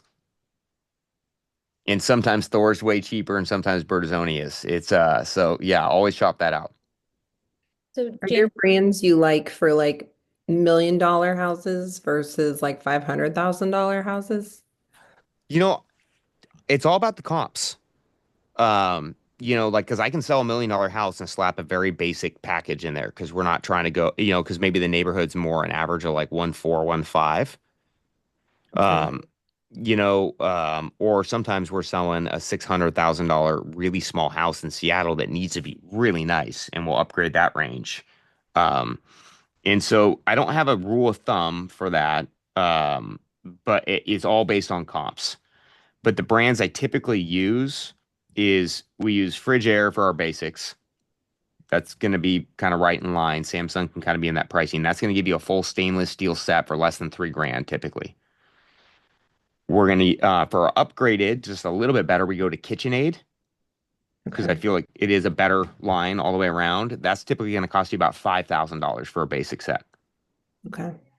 And then I would say those are our kind of 2 grounding ones. And then from there, the next step is we go to like a GE Monogram or Gen Air, which are going to be about 15,000 for the package to 20. And that's going to be like a nicer line. And then for our really nice stuff, we put in Wolf. Okay. One thing I did realize is I kind of was doing the middle, like decor in between Monogram and Wolf, and that's just a waste of money. Either go for like the nicer or the mid, because no one really cared. Okay. Thanks. Yep. so James, just one more question. So you were saying like for a dishwasher, you might go a little nicer and go like a Bosch, but is it weird if you have like an LG fridge and a Bosch dishwasher? Not because Bosch is like known for their fridges or their honestly, you guys, I don't even understand Bosch. I think they're the biggest pile of crap dishwashers. I have them all the time. I hate them, but people love them, and every appliance company says they're awesome. Yeah, they And using the LG ones, but their fridges are way more expensive than the LG fridges. So we were like, okay, should we mix up the brands to keep the costs down? Your dishwasher is good to mix, I would say. You're fine on that. I wouldn't go with, like, so if I was, I mean, you're typically gonna get a better deal if you're buying them in together. Well, kind of. You guys. So one little tip on appliances, like my team actually just sent me over a package. I go, I don't like this package for the price. Tell her, sorry, guys, I got something in my eye. I go, tell our appliance guy to mix me a package. And he'll go through and actually pick out like a good dishwasher, a great fridge, a nice range, and then typically like the hood vent's gonna match the range. And I'm cool with that because they're giving me three high-end products that are all good at their own things. And then they're doing it based on clearances and rebates that they're getting, because like Bertazzoni could have a huge rebate going on the range. And then they're going, okay, well, your KitchenAid fridge has a rebate going on. So I'm going to pair that together with this dishwasher over here. And so I don't like to always just give a standard package. I like to call my appliance rep and go, hey, dude, this is my budget. I need this quality. Find and give me a package. And they'll put something together for me. Where are you getting your appliance rep? I get it from Ferguson's and Albert Lee are the two I use most. Okay. And Ferguson's, you guys, is big, and so it's just they can kind of get what you need. You guys, but there's other things too. Like in SoCal, I use something called Save More Appliances. And holy crap, they were a deal. I found them. You guys, and this is what like California had no connections, anything like that. I just kept calling and talking to Bill. I'm like, hey, where do you guys get this? So this company gets product out of receivership. So it's all brand new, but it's just a big warehouse full. And I was able to get a range that was probably a $30,000 range for no, it was like a $30,000 range that I got for, this is for my Newport Beach flip. So it had to be nice. I think I got it for 18. In Santa Ana, I'm looking at it. Yep, that's the guy. They're a pain in the Okay. ass to work with, but they got deals. I'll tell you that much. Okay, good to know. And I would say in my Newport Beach flip, I had all different appliances. I had a Galgano fridge because it was a really, really nice fridge that I got on a deal through them. And it came panel ready, so it was fine. And it was more the quality of fridge was so much better than anything else I'd ever seen. Um, and then I went with Bosch high-end dishwasher because everyone likes Bosch for the name brand. And then I did, man, I can't remember the range I did. It was Blue Star, which is like a Wolf equivalent brand. And I went with that because it was black. And that was okay. I had three different, but they were all high end. Like each appliance was like the top of the line for the fridge, the range, and the dishwasher. So it worked. It's kind of weird when you have like Frigidaire, LG, and when you have the three basics, it looks a little weird. But when you're kind of leaning into it, ask for the rebates. So, all right, we're close on this budget. You guys, as we kind of go through, there's our heating system that we replaced. Now here's our landscaping, right? So as we go through, a lot of trash. Dude, you guys, honestly, these pictures are bogus. There was way more trash in the yard when I got there. But we got a lot of trash to remove. Yard is the good thing is the grass doesn't need to be replaced. These paver patios, a lot of times I have to pull them out and reuse them. We're going to be able to save these and keep that patio. So that saves me some money there. And so this yard is really just a mow down. We're going to add in beds of plants around to give it borders on all sides of the yards. I'm going to add a 4-foot bed around the perimeter, put plants in. I'm going to add a little bed throughout the patio to define the space a little bit. But it's a fairly simple landscaping job besides the trash. We're going to paint our fences, though, get them clean because they're not bad, but they look rotted. But if they're painted, the wood's good, they'll look brand new.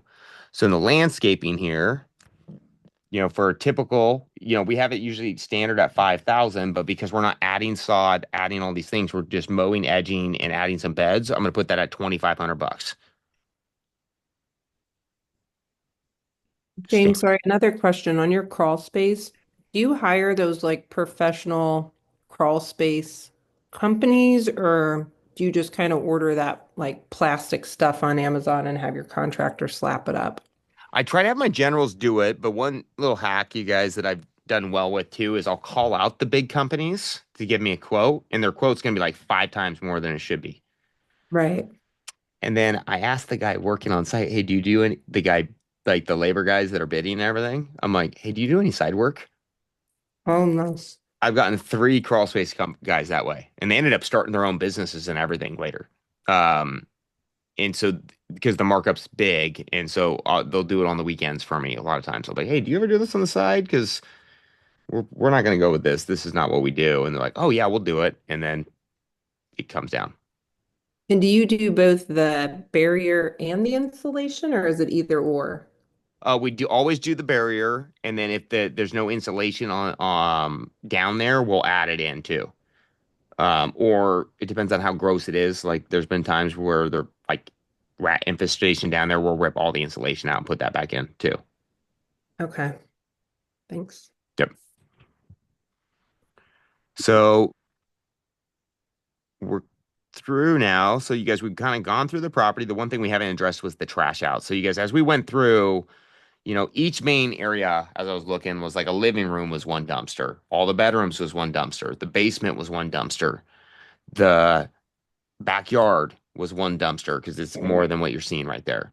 And so that's kind of how I quantify going, okay, well, I'm going through, that's about a dumpster load.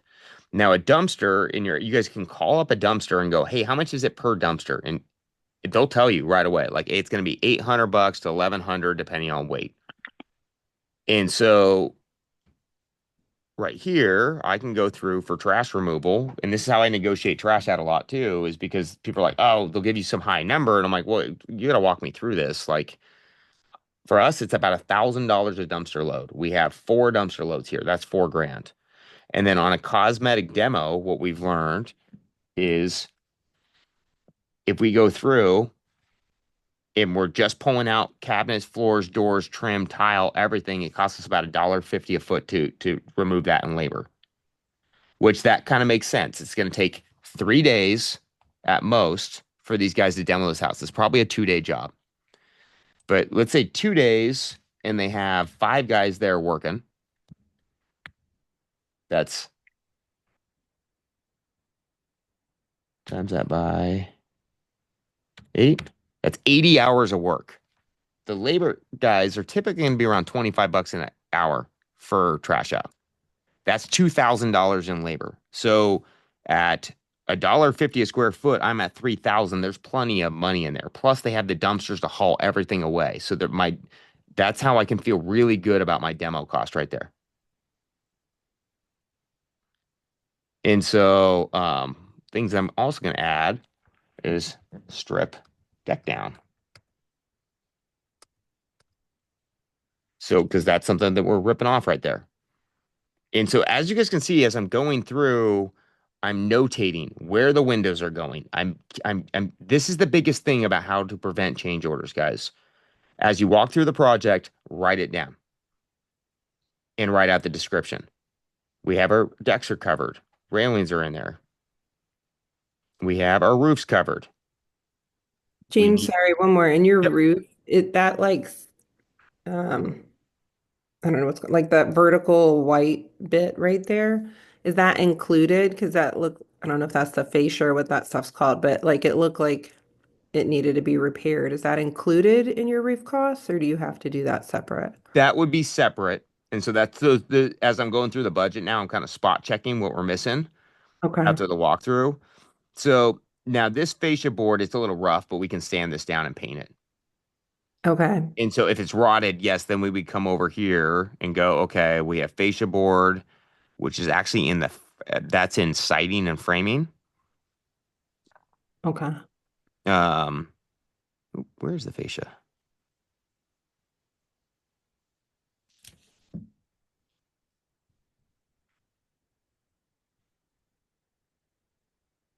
There it is. Right here, fascia board repairs. And then we have this so if we had to redo, this is linear foot.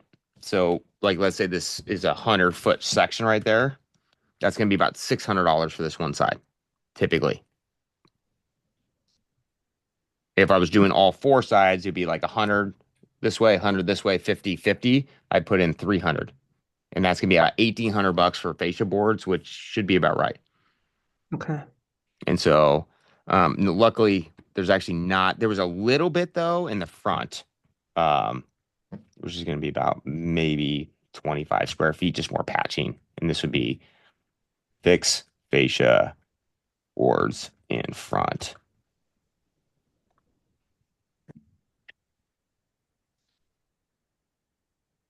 And kind of as we go through, one other thing we don't have on here, guys, is gutters and downspouts. We're going to need to redo those. That's at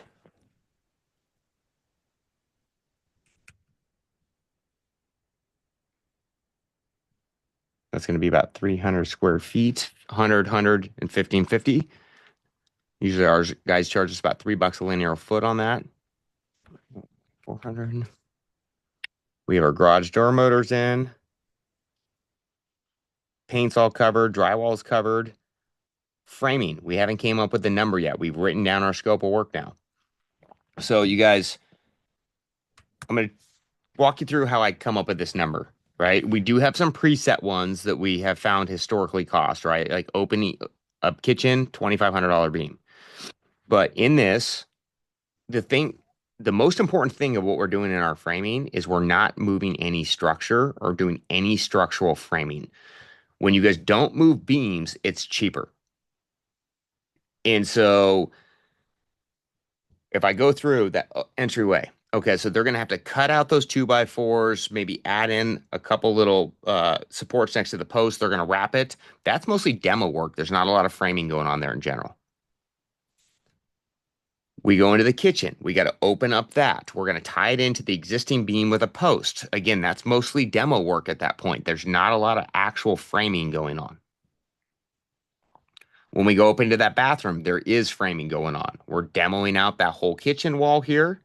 We're going to frame it into a 2x4 wall, 10 feet long, and we're moving the window over and patching the siding. To frame a 2x4 is going to take one guy one day, or maybe even not even one day. That's going to take him like 3 hours. The material cost on that for 2x4s are going to be like $500. And so to frame that wall, $1,000 is completely reasonable to frame that wall in at that point. And so when I budget for the framing, I'm going to go, okay, well, I'm going to give them a couple $100 for the easy stuff in the kitchen, maybe $300 there, $300 in the entryway. I'm going to give them $1,000 for that wall going in. I need to add a closet in that laundry room. That's going to be another, I mean, we're talking about for all this framing, you guys, it's going to be less than $1,500 in material costs. And it's going to take maybe 2 guys one day. And if we pay a framer $100 an hour, which is high, times 2, times that by 8, that's $1,600 for labor, plus another $1,500 in material costs. My 3 framing should be no more than $3,000 on this house. And so I always think about it, well, how long would it take for someone to do it? And then you guys, you can always go like, if I don't know, I just Google it. I go, okay, well, how much are 2x4 frames?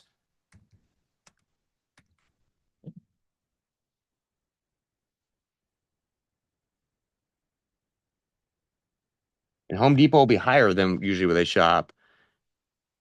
But this is how I come up with some of these budget numbers. I'm like, all right, well, it's $5 here we go, right here. $13 a board. I need roughly 20 of those. Or even 30. What, $13 a board?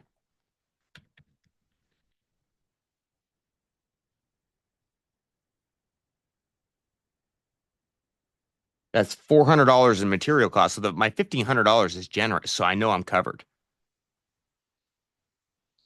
And so my framing is looking good. My plumbing's in. So now we've gone through and we have hit everything on this house. We've hit all the electrical. We have all the lighting. We have the HVAC. We're replacing the furnace. We're replacing all the cabinets. We're replacing the millwork. We're replacing the tile. We have the floor. Everything has been hit now. Ooh, one thing we didn't do though, guys, bath surround. We need another bathroom in the basement. And then we're going to vinyl the bathroom in the basement. Is the siding in good shape? Did you get to save it? Yeah, siding's in good shape on this one. And because we have like walked the scope of work on this. So siding's in good shape. There's not a whole lot of deferred maintenance. Just old, like it hadn't been touched all that much. A lot of trash. When you figure the surrounds, are you figuring waterproofing in there as part of the cost, or how do you deal with that for waterproofing in the showers? So our tile guys, they will install for $12 a foot, including backing and waterproofing. Oh, that's good. And so, and that's definitely a price I've been checking because tile guys keep charging more and more. But yeah, so when we have them quote me on install, I always want the full all material included outside the tile. Right. Okay. So it does cover grout too in there. And then as you can see, it says in the install, it says including backer board, the waterproofing, schlutered edges. So that tells them they got to finish that all in that price in there too. And then they're getting paid $12 a foot plus $3 for the materials. So that includes price for the Schluter per lineal foot. Well, however they do it, it's just included in there. Yep. Okay. So you guys, I have not seen the bottom total yet on this, but I can tell you when I underwrote the property, it was for $160,000. So let's see how this did. This is a true reveal right here, guys. Woo, look at that. We are at $130,000 on this right now. Now we got to look at the comps again because some materials are going to be increased. So I'm going to pull the sheet real quick. We're going to go over that and I'm going to open it up for questions because we just covered a lot. So you guys give me 1 second. I'm going to use a quick bathroom break and then we're going to pull up the spec sheet that I'm going to put on this house and I'm going to go back through, change the allowances up on it, and then done, I'm finalized. So 1 second, guys.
All right, guys.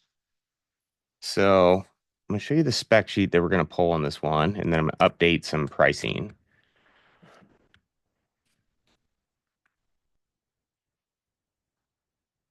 So any questions so far on what I did, guys?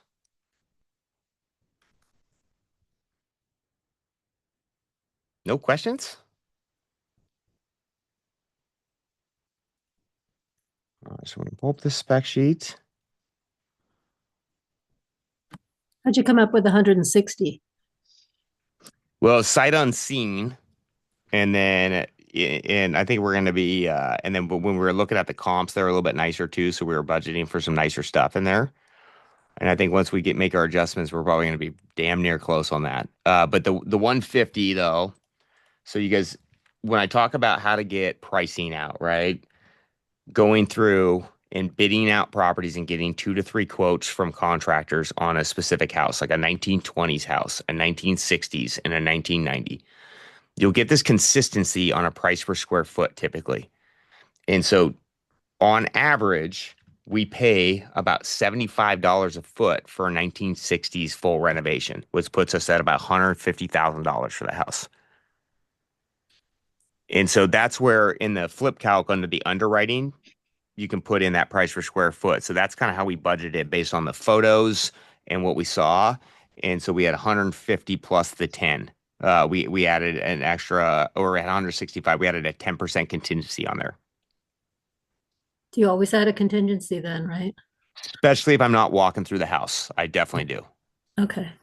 If it's a 1920s house, I'm going to throw a 20% contingency at it. Okay. The older the house, the bigger the contingency because there's just more things you find. Right.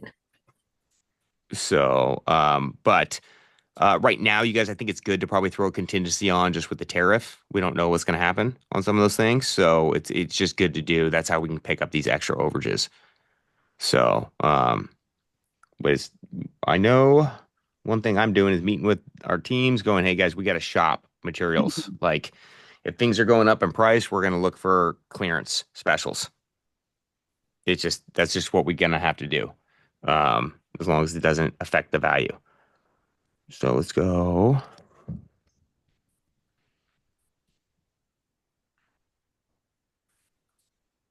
And James, I might have missed it, but you were saying that house had all copper plumbing.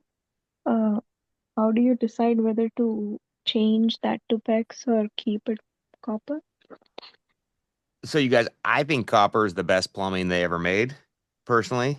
Uh, I think PEX is a little unproven. Like they're like, oh, it's indestructible. What about all the fittings and all these things that they can blow up? But so if I have copper and I'm not moving bathrooms around, I will keep it existing in there because it saves a ton of plumbing cost and it works fine, in my opinion. And I don't have any inspectors really call me on it. Galvanize, they will.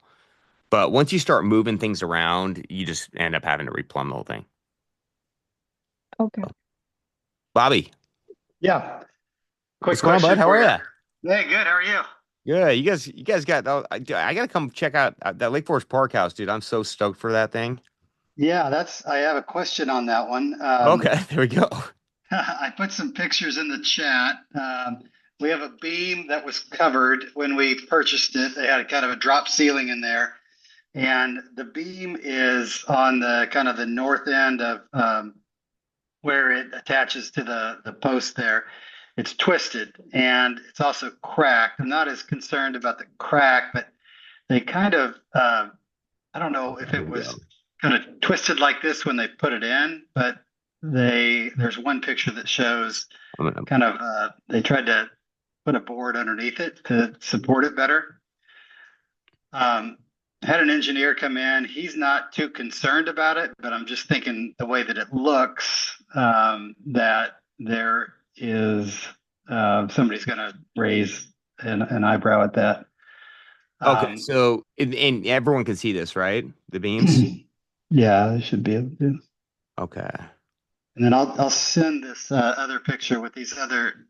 These are kind of more the whole room look, which you can't really zoom in, but that's what the room looks like. So the thing is we're trying to save the ceiling because it's natural and it's pretty badass looking. Yeah, for sure. Rather than, put drywall over it and I guess cover it back up like it was when we bought it. And I don't think that replacing the beam is really an option just because I don't know, you would have to jack up the entire area there, and it would be a nightmare to get something that heavy in there. Yeah, and that's just going to be too. So the first thing you did was the right thing to do, which is call the engineer out. Yeah, And if he's like, "Hey, dude, I don't have a problem with this. This just shifted," but because you do have yeah, really good post. I mean, they got a nice for because this is what like a 1950s, 60s house. yeah, 60s, I believe. Yeah, so that's the best framing you can ever have in the Northwest because it's like real wood. Mhm. And so this post is good. I mean, I definitely think, did he say you need to strap it a little bit? Yeah, he said put a screw up through it and strap it, Okay. and then he was recommending that we kind of build a box around it. Um, is what his recommendation was. Well, so what I would do to keep the ceiling, because I do agree to keep that for a visual look. Yeah, I mean, because the other thing is you got your beams are all kind of cracked out anyways. yeah, What I would do is have them wrap it with MDF okay, and then float it. So then the beam now just becomes MDF all the way through, and then I would paint that MDF black. So it still okay, gives you that black strip through the nice wood ceiling to pop it out, and then it'll be okay, perfectly smooth. And it's very cheap to do that too. They just and then they can actually shim it because they can level the whole thing out. And so you'll okay. have like a very nice looking beam in theory, painted black, and then I mean the engineer having them go, yeah, no, this thing looks good, strap it. That's peace of Mhm. mind for you. And then the Yeah, visual look, it will look good too. And then I would paint it like a matte black, not a shiny. yeah, okay. All Wait, are right. you saying to paint the side of the beam black or the whole beam itself? We're gonna. So you're gonna skim it with MDF panels first. And Yeah, so let me pull up a picture for everybody. we're putting MDF all the way around it. On Yes. both sides of the beam. Yeah, so they're gonna hit the Okay. bottom, the sides, and it's just gonna box it in. Um, and because it will actually clean it up too.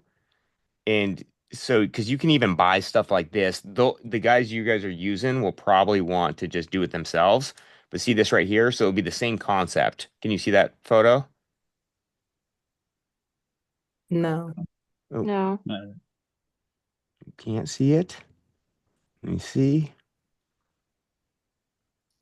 Let me reshare. Okay, can you guys see it now? Yeah. Okay. So your beam here, they're just what they're gonna do is probably just buy the MDF and then put it in, they'll cut it and then miter it and then paint it black. And it will look sharp. I've done this numerous times. I do it a lot too, like on industrial decks on the outside. Like I'll wrap it with hardy panel or um MDF, and then it will look good because it will still give you that nice wood pop. And you can paint the beams whatever color you want, the MDF, but depending on the tone. But it will make it look straight because the engineer says it's good. They'll shim it out, and then it won't Mhm. have because this will be hard to clean up anyways. This beam here, Yeah. it's not going to stain right. It's just a different type of wood, and it's really Hmm. red too. Yeah. And so I think this will actually make your wood look better because you won't have all this red tones and different woods meeting at the same time too. Okay. What about for the lighting? We really struggling trying to figure out what we should do for the lighting for that ceiling. Oh, oh, so the cool thing about what I just talked to you about is they can run the wires inside that MDF and put black track lights on the beams, and then Okay. they could hide right in there, and you won't see any wires because they'll be underneath that MDF. Okay, and skip cans because we were originally going to try to somehow do cans. In that wood, Well, what No, I they wanted to do they was cut it from the ceiling and then because we haven't done the wood floors up there yet, and so I was like, can we just have like really like the slim recessed cans? But the wiring was an issue. here's the they problem with that is we're using flip contractors a lot of times, and they're going to need to be so exact with where they drop that can. If they cut it in the wrong spot, you're going to have a bunch of cans everywhere, and it's toast. You're taking the whole ceiling out at that point. And for a really good carpenter that's probably going to charge 5 times more, they can do that.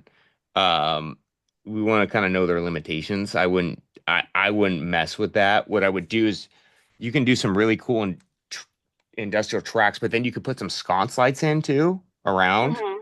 I wouldn't cut that wood with those guys. That needs to be a really talented woodworker and electrician there. Okay. And they have, or what's the vibe of the house? Are you guys gonna playing into the like modern mid-century out there? Yeah, mid-century modern. Yeah. Okay.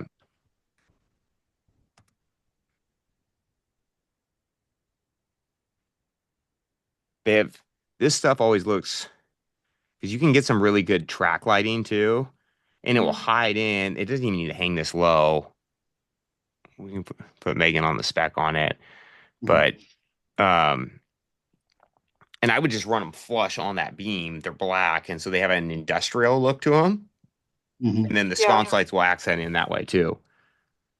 Okay. I think I got too many. I got too many different things in there. Mid-century industrial. Too many styles in one.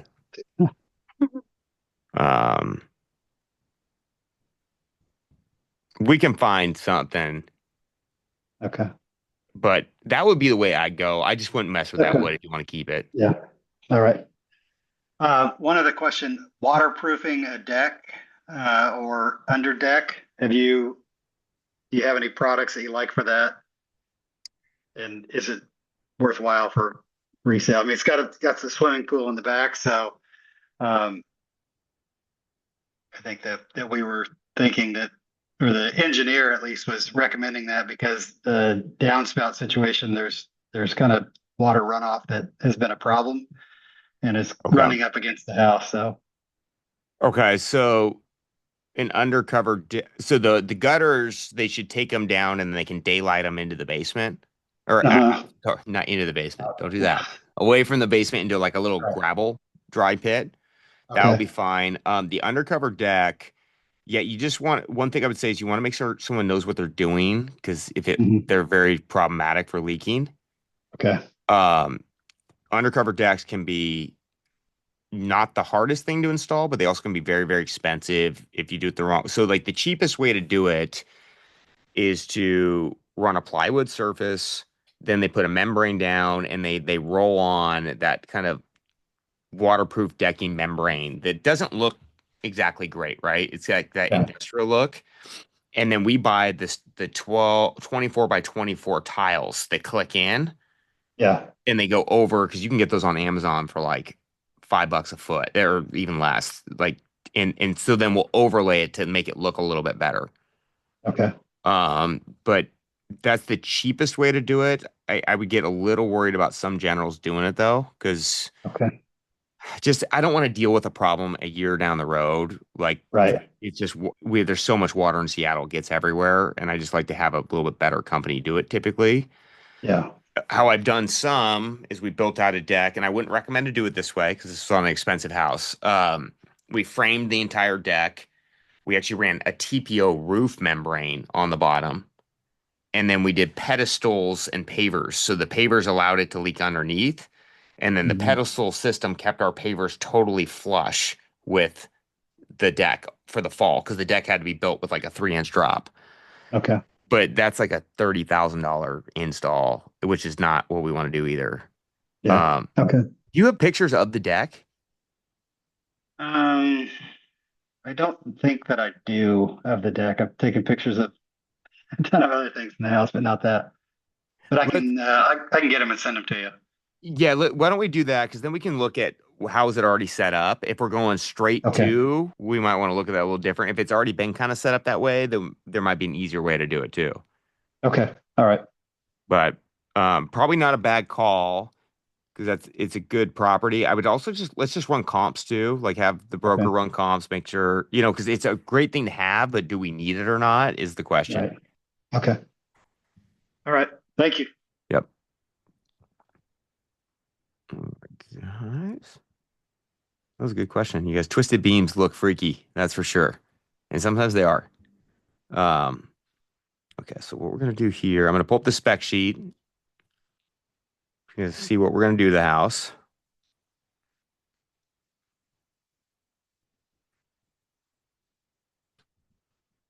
This is actually very similar. We're adjusting a little bit, but we're going to go with the same tone. If any of you guys watched $1 million zombie, the shoreline spec. This is the one that works really well for this mid-century house because it's got the right vibes, got the right color schemes. We're gonna brighten up the exterior and play into the clay windows. We're gonna switch that to a porpoise color paint in Soji white because it's earth tone but white.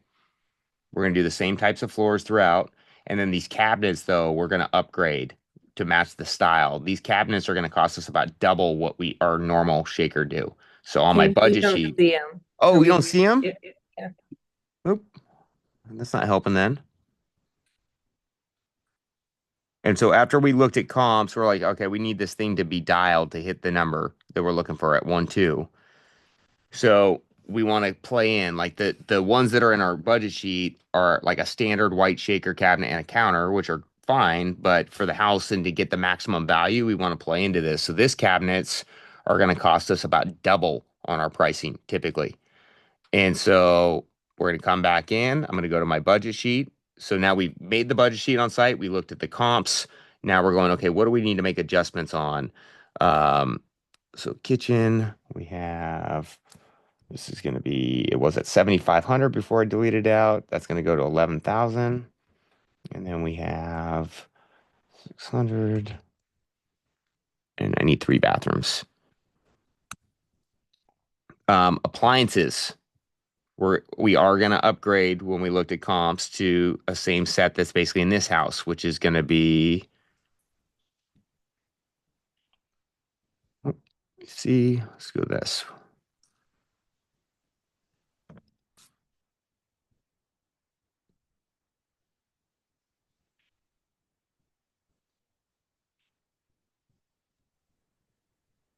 Is that the one for 1.4 you just sold? Yes, it is 145. Yep. This is actually one of my favorite houses of the show. Clean look. I know we're putting in KitchenAid appliances, so we're gonna go a little bit nicer. So I'm gonna increase that. And then things that we're gonna do right now, like we have $50. Like we're gonna go through. We upgraded some of the specs to get the higher price out of it because 1.2 isn't the most expensive house in the area, but 1.2 for this house needs to be dialed on the comps. And so we're gonna upgrade our garage door to a modern style garage door. This is gonna cost us about double when we looked at the comps. We're going to go with our light fixtures. You know, they're averaging $95 a light fixture instead of $30 a light fixture that we have in there. And so we're going to come back through and adjust all our allowances to where we're going, okay, to get the price that we need, we're going to need to upgrade our appliances by $1,000 to get it there. We're going to need to come in. We upgraded our cabinets. What else did I reference? It was light fixtures. We're going to go through and look at our lighting schedule and go, okay, well, we have more basic in right now, so we want to make it a little bit nicer. And you guys, I spent a lot of time doing this up front. So when I give it to my team, I'm going, hey, go shop, and this is your budget. And so like our ceiling mount lights, we had those. Those are at 20, but actually, that's gonna be right. And then we have our bathroom fixtures. We're at $200, so we're pretty good there because I threw in a higher one. Exterior lights. These were at 30 on our spec sheet. They were at 60 here. So we're going to go back, upgrade this to 60. And you guys, this is how we can get really detailed in our budgets going, okay, this is what we're buying. This is what we're putting in. And so, you know, here's our dining option. Not too bad, $120. And so we're going to go back in. Dining light. Well, good news is I had that at 250. So now I can bring that down to 150. And we're going to go through and balance the entire thing out with all the little upgrades that we want to do in here. So we do it by pulling the comps and then selecting the specs. So in our shower, we're going to upgrade our shower trim to $250, $300 and do a rain head and to upgrade the shower. We're going to come over here. We're going, hey, I'm going to add a rain head in here as well.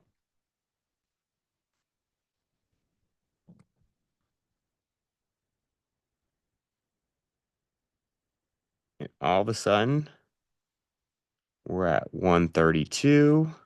I think your cabinets was missing a zero. Oh, was it missing a zero? I think so. Oh, yes, it was. There you go. 11,000. 1,100 would be nice. 11,000. And you guys, as you pick your specs, and you guys, you're going to get these sheets. We're mass producing these right now. So you're going to have hundreds of these things, all the homes that we've done. You're going to be able to go through these same spec sheets, and there's a lot of spec sheets already loaded into your guys' pages or into our tools kit. This calls the exact price out. And so you can go into the back end of your material allowance based on pricing, what we saw, and you can update your allowances based on the specs that you want to select in there. And so that's how our team operates, is based on what we're selecting, the price points. We're going, okay, this is usually in there. Then my team works off and they select specs based on those finishes or those allowances, excuse me. So right here, we're looking pretty good. All of our specs are in here. So now our budget has gone. We've upgraded some things. We upgraded the cabinets. Front door that we picked was about a $1,500 door. And now we are at, what does that say? 144. Our budget was 160 blind. I would say our landscaping at $2,500 is probably a little low because we want to make it pop in the front. And you only have 5% contingency. 5% because now I've walked through the property. And so I'll drop that down to 5. I run 5% on overages because I feel pretty comfortable with the numbers I'm proposing to people. And so, but yes, you can adjust that here. You guys, if you want to be at 10%, you want to be at 20, you can throw that in that way. And so when I give it to my team, it gives them a 5% allowance to kind of work with it, give or take. We're going through, we're spot checking all of this stuff. Oh, one thing we didn't have in here, guys, is kitchen backsplash. Got to add in a kitchen backsplash for this. We have our floorings all covered. And so now I have a pretty comprehensive scope of work. We don't have closet doors in here, so we need that. We need 4 bedrooms and a hall closet. Not in the pictures, but we need a fire door to the garage. It's blown out, so we got to fix that one. And so as we're walking through, we're missing a kitchen sink. That's not in here, right? So before I send this out to any general, we're going through and spot checking all these things. We're looking at the comps, we're looking at the specs, and we're going, okay, how can we refine this? So by the time I give it to my general, it is dialed. And I can really have a genuine conversation with them about getting pricing down. If they're too high, say, hey, let me figure out how to get there. And we'll talk about that more next week, about negotiating people down on pricing with logic, not emotion. Oh, we didn't have a hot water tank in there. That also needed to be done. That was in the crawl space. Sorry, guys, there wasn't a picture of it. And now I can feel really good to pass this off to my team, and we've addressed everything in here. And we maybe missed something, but everything that we can see, know, look at, and there's nothing off my scope of work that I feel like I'm missing right now. James, how long does it take you to walk a house when you're filling this in as you go? Usually it takes me about, I've done a few of these, so it's usually about 20 minutes. Oh, I think it would have taken me about this full 2 hours to do it. So that's And that's okay. And sometimes we don't have, and that's why I use the checklist and then bring it back to you. But so I'm literally walking around with my laptop. I'm going, okay, I need this many windows. Boom, boom, boom. And as I'm walking, I'm filling this thing out. And so right now we are at 149,682 and 74 cents. And the more reps you get playing with it, you guys, and these are things you can do, is like grab the house, grab a fixer, see a house with a bunch of photos online, practice running that budget on it and play with it. And then see what it comes out. And you're like, man, that number seems low or seems high from what I'm hearing from everyone else. That's how we start refining your process and getting people into quote and how we deliver it. So All right, Alex. Are you Hi. guys? Oh, sorry. Now you guys, I'm gonna open it up for questions. So I just wanted to spend some time. I know this has been a little while, but you guys, this budget sheet, I use it like it's a Bible for me. Like, and so the more diligent you are, the better, guys. Okay, two questions. So after you do this and your spec sheet, then you're using this to create your scope of work, right? Yep. With that, the scope of work is just going to be like the actual sentences of everything that needs to be done, correct? Correct. Yep. Okay. Okay, and then another thing, I'm having a hard time getting like pricing broken down from guys. Like they're giving me like a number for plumbing, a number for electrical, and some of them might add like a few line items, but I think I'm having a hard time getting like this detailed um kind of pricing from them. So for like electrical, or Yeah, like they'll give me a number for like each thing, like electrical this much, plumbing this much, and they'll give me a few sentences, but it doesn't include all of this. So I plan to fill this out in its entirety, but I'm like I don't know what they're charging per thing, or like I don't know what their install rates are because they're not telling me. well, yeah. So what I do, and this is next week call will be about trying to get information out of people. And so like if I'm calling my electrician, I'll say, hey, look, or a new one, be like, hey, electrician, I'm an investor in the area. We're looking at buying some pricing houses. We have a ton coming up. Can you take on more work? Yes. Okay, cool. Well, hey, I want to let you know, like, or first thing I always try to sell is, hey, I want to make sure that uh we're the right pair. You know, I'm an investor. We do a lot of volume. We try to get some preferred pricing and volume pricing, but we will always keep you busy. And so I just want to make sure it's a good fit, or when I'm calling you out, I want to make sure I'm never wasting your time. So can I ask you just a couple quick questions about your pricing? So I know that when I'm looking at a house that I can budget correctly so you're not wasting your time. And then those three questions that I'm going to ask the electrician, this is kind of the really all I need to kind of run a electrical budget with somebody. Hey, what do you charge to replace a panel? About 2,500 bucks? Yeah, that's about right. No, I'm 3,500 bucks. Okay, cool. I'll write 3,500 bucks down. So for every fixture, because you guys, plumbers and electricians bid on fixtures. So for every light fixture you hang, what do you charge for that? Like 25 bucks? No, I'm 50 bucks. Okay, 50 bucks. Next question is going to be, so now I know what they charge to give me a panel. Now I know what every light fixture that I need to install is going to cost me. Then it comes down to trim out. So, hey, for plugs and switches throughout a house, what do you typically charge? Is that about $1 a square foot for a standard switch charge?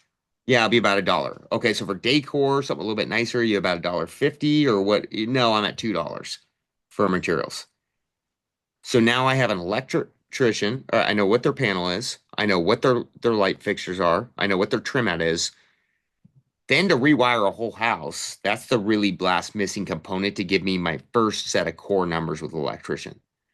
And that's where you go, hey, Sparky, so to rewire the whole house, if you got to run Romex throughout the whole thing, what roughly is that about price per square foot to run just the Romex? And they'll typically tell you like $3 to $4, $5 a foot. And based on that, I can budget almost a full electrical at that point. Because if I need a panel, I know it's 2,500 bucks. If it's 2,000 square foot house and it's $3 a foot, that's $6,000 right there.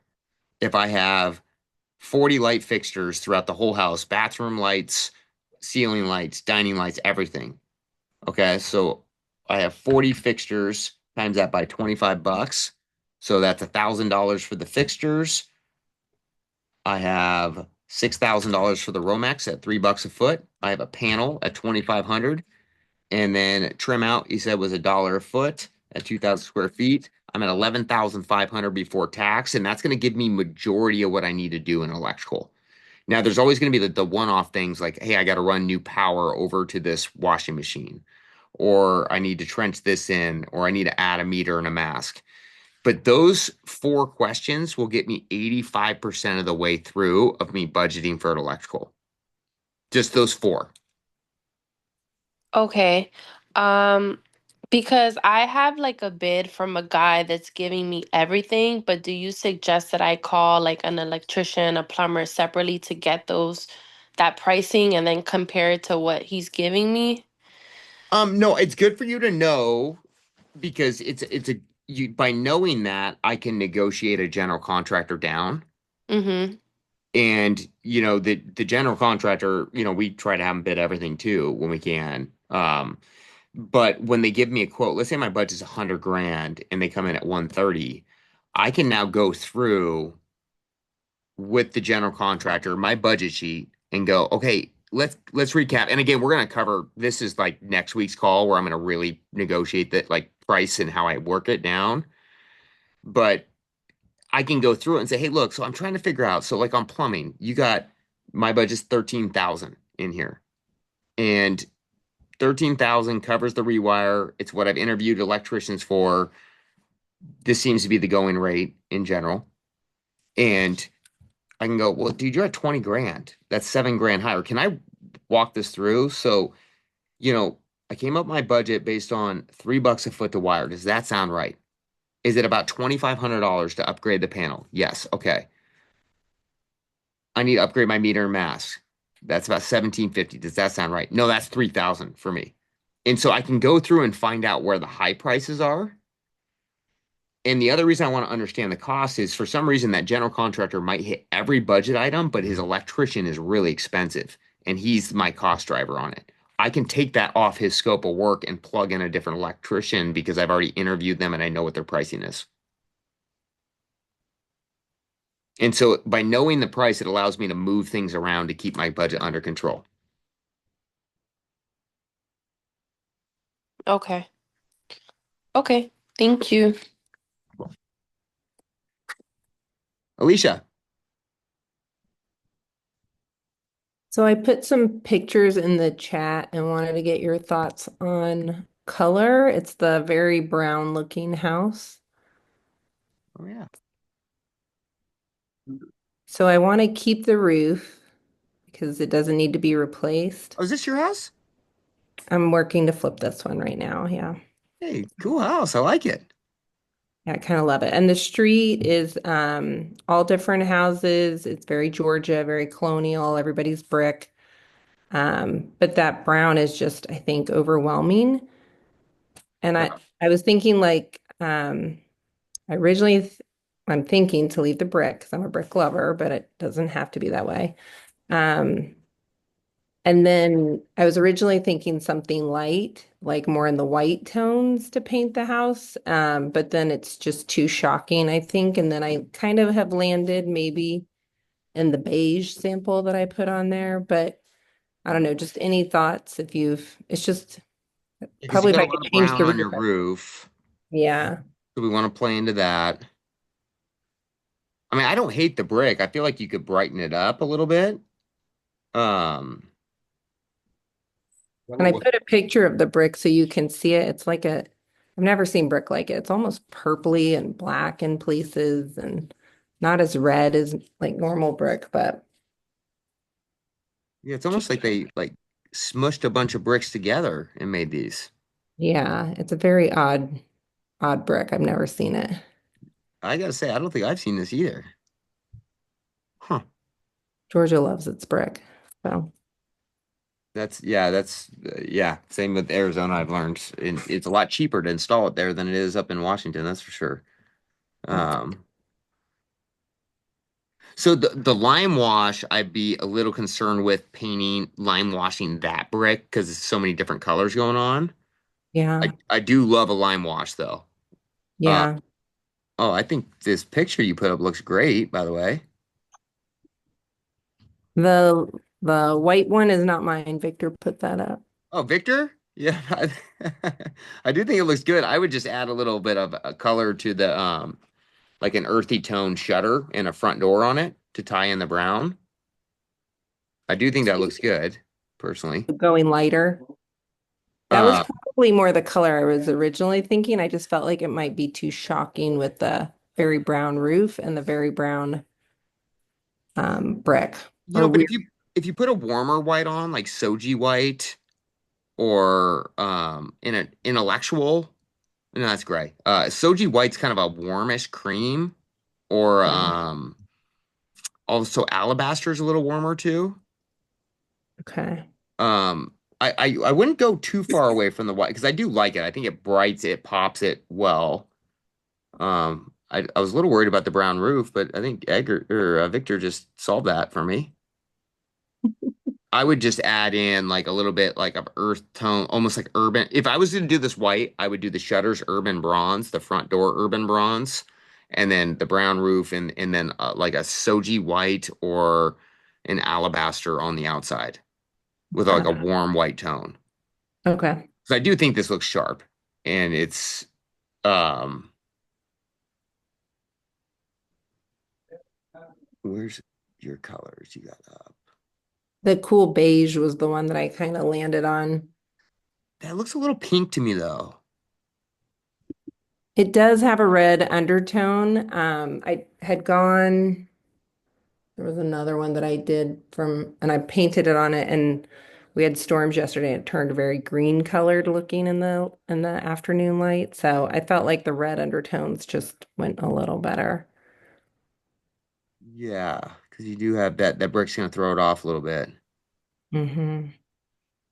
I've even done the Sherwin-Williams like consultation and Well, yeah, it, and a lot of it comes down to like how does it go on the surface too? yeah. Um, and so you want to test a little bit of the brick out because I can tell you I just went through like 10 different colors on my house in Arizona and I just ended up painting it the exact same color it was.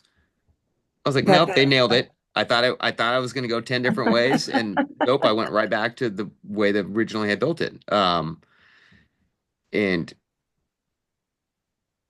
yeah, I personally think like a Soji.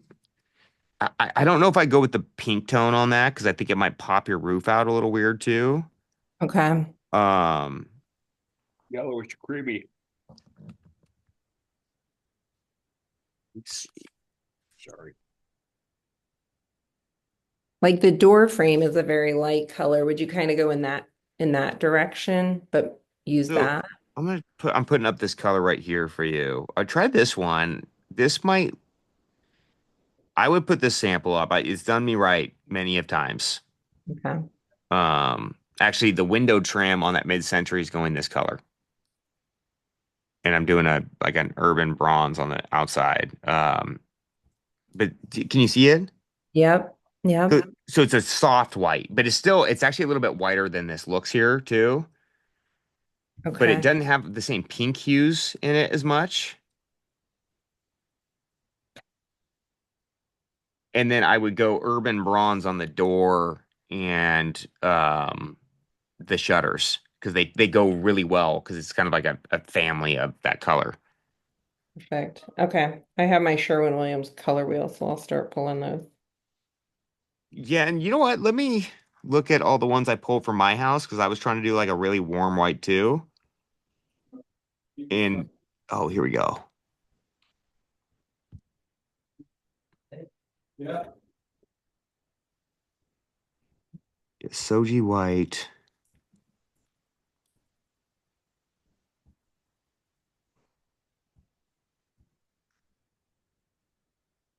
See what you think of that one, and then we can kind of Okay. make some adjustments. And will you put a little bit on the brick and put it in the Facebook page too? Yeah.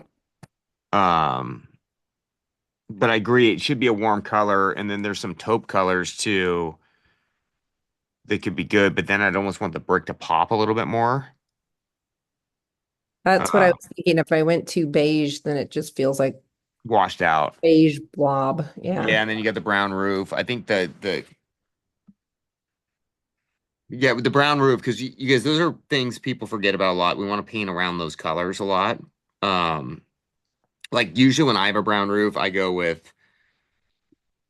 like Soji for the warms, but then I do this color called Porpoise, which I think works on any house.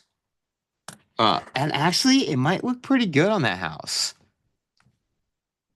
It's like my go-to color when I don't know what to paint something.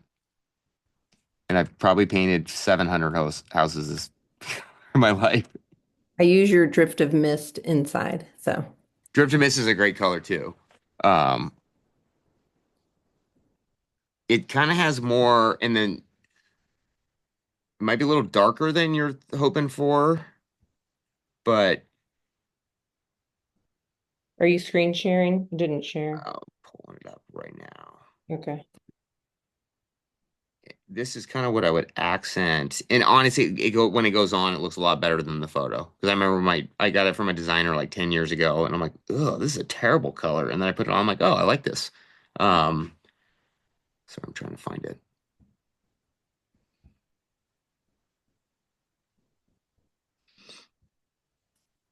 So Urban Bronze is the darker color. That's actually what I would put on your shutters and door. But it's kind of like a grayish color. Mm-hmm. It's a little darker. Okay, I'll definitely try it because the brick has that dark in it. Yeah, just try a little sample of it. You might like it. That's Urban Bronze. So Porpoise is lighter than that. It's right here. But it actually has like this kind of earthy tone when it goes on. Hmm. So you think do it dark still? Just to try it. Okay.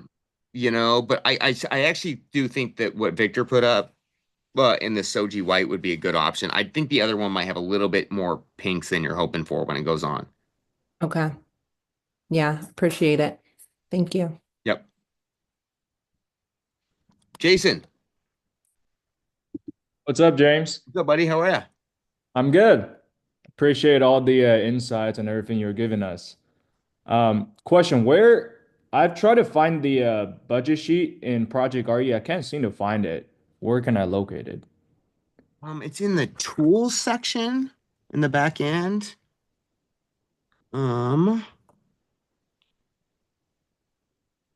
oh, Victor just posted a color of that. Ooh, I like what Victor just posted, by the way. Sorry, distracted. That color looks really good. Kind of like that. The black and brick. That is nice. Um, there we go. Thank you. Are you logged in the back end? Yes, I'm in Project RE right now. Okay, there should be a tools folder. Uh-huh. Okay.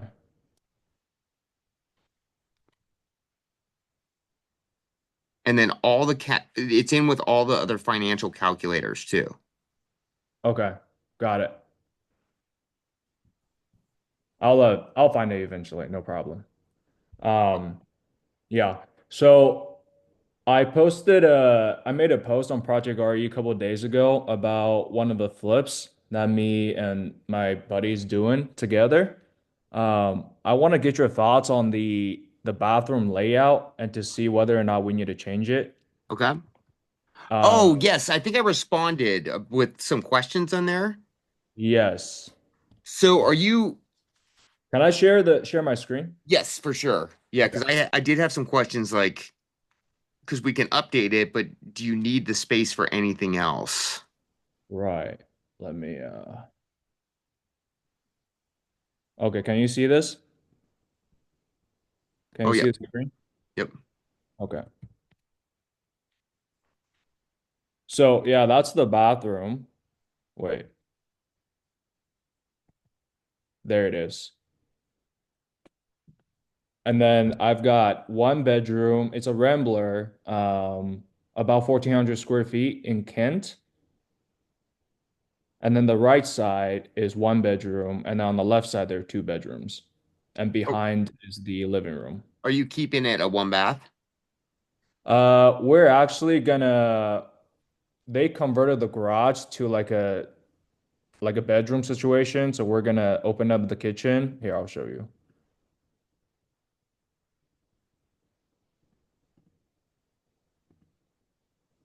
So that's the living room, and that's where the kitchen is. Um,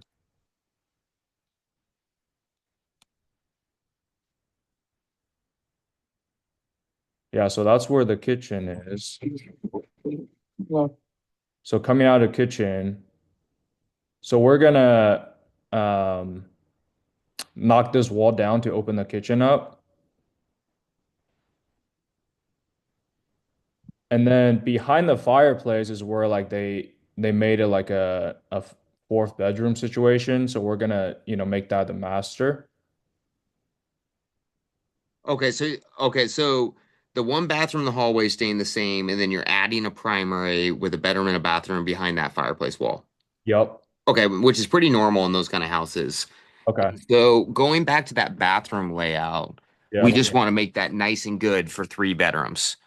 And so what I would do on that bathroom, I was wondering if we needed any more space. So what I would do is let's take that shower, stick it against that back wall there. So like right back where the window is. Yep. So then your shower pan's going to run wall to wall there, or you could put a tub there too. I'd probably go tub and do a shower in the master. Tub. Okay. And then you're going to put your toilet next to your tub and then run a double vanity sink because you have the space. So then your door is going to swing in, your vanities to be on the left, then your toilet, and then a tub on that back wall. And then I'd also cut in another door for Jack and Jill for that one bedroom into that because it's like you have the space anyway. So I like to add that one feature to it.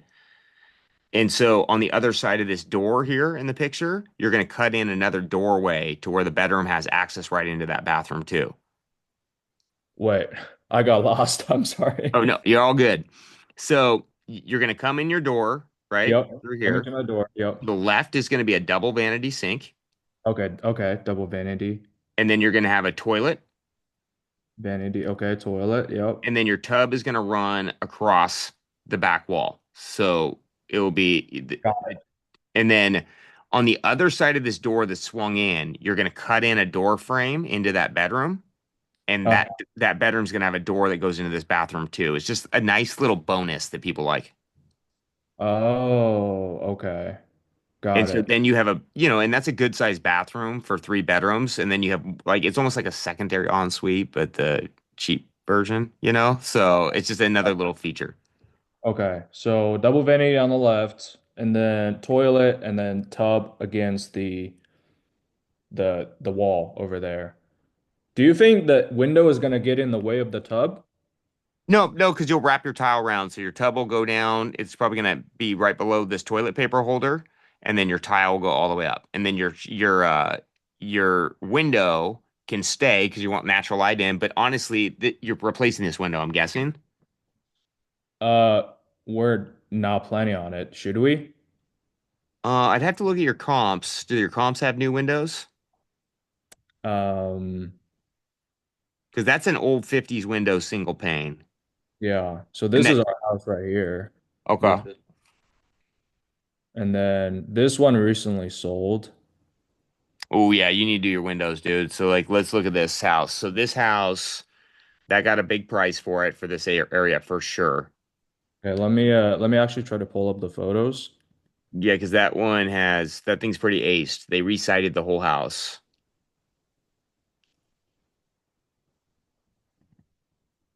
Oh my gosh. I'm gonna send this. This is you had to bring that house up, Jason. I know the What kind house. of siding is You? that? Yeah. That's Hardy panel. And so those are those big panels, and they have the L channels in, which honestly, I don't really like what they did here with the black. I would have just kept it the same color. Um, and then they did a cedar in screen, but so that's just like what you see on those modern Wake, it's boxes. 10 o'clock. I'm going to sleep. Okay, I love you. Love you, buddy. Did you brush? And so, Jason, this comp, are you guys trying to get to this number? We're shooting for it. Okay, so you're gonna need to do everything in this house because this is the scope of work that we want to create is go, okay, we need to blow open that kitchen. We got to have a nice big kitchen because this is a huge price for that neighborhood. Yeah. And so you need to replace all your windows because this house has all vinyl windows in there. Yep. Yeah.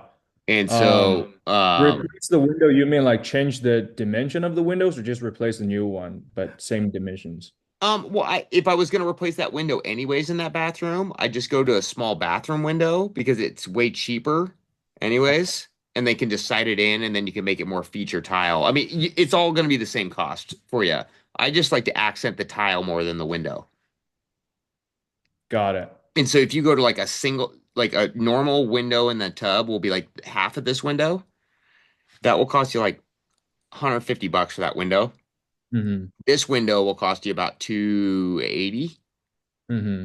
And so many times I can just be like, hey, we just shrink the window. They're saving on the window cost. They'll just frame it inside it, and then our tub has better tile going up. Gotcha. Okay, so you can get in a smaller window, but it's about the same cost. About the same cost. If the guy was going to charge me more, I'd just throw the same window back in. Got it. Okay. Yeah, now that you mentioned it, I thought you were talking about like, are we gonna, change the shape of the window? But we did replace all the windows around the house. Okay. Yeah, no, that's the size doesn't matter as much. It's just more if I'm trying to display tile. Right, right. But yeah, no, that house is trick, so you want to make sure it's but they did it cost effectively too. They put the accents in, but if you look at the floors, those are pretty cheap floors. Um, Yeah. or they're not cheap, but they're affordable, right? You could probably get these for like $1.50, $2 a foot. Right. Um, the appliances are normal. That's your standard set. The white Mm. shaker cabinets are nice, but they're normal. Yeah. But they did a good job tying it all together. Okay. Gotcha. Um, so do you think, okay, so when you talk about so I'm gonna have a door coming in here, and I'm gonna have another door that can access through the bedroom? Yeah, and you don't have to do this. This would just be my because you walk in your bedroom to the right, Yep. and that door would have a door that swings into the bathroom too. Gotcha. So you tell have two doors. Two doors because it just allows direct access in. And again, you don't need to do that on this house.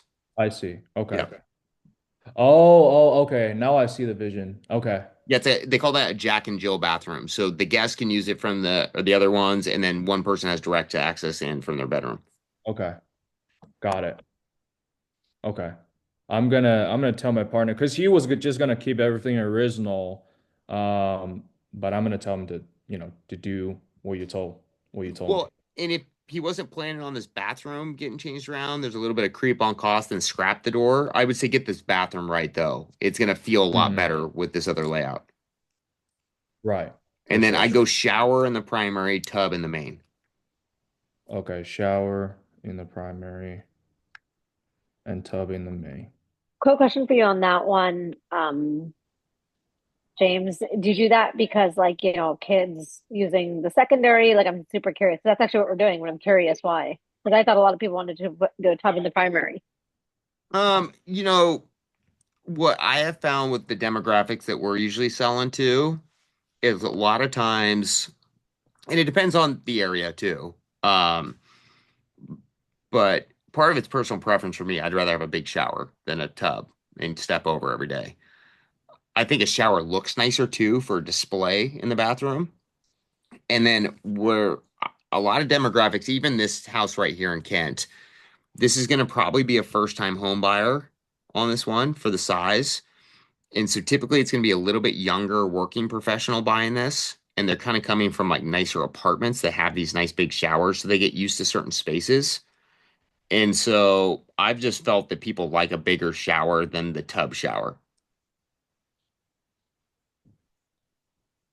That's just been the general feedback I've had. Now, if I was targeting like an older seller, I would actually go with the tub in the bathroom bathroom. Got it. Yeah. What if you're doing a luxury property where it could go either way? I still go with the shower in the primary and the tub in the main because I mean, who on here takes like soaks in the tub in their bathroom or like often? Not Anybody? often. I do it, but not often. Yeah, it just if or the people that do usually have big bathrooms and big tubs and stuff. I don't know. I feel like the usability for a shower is just better.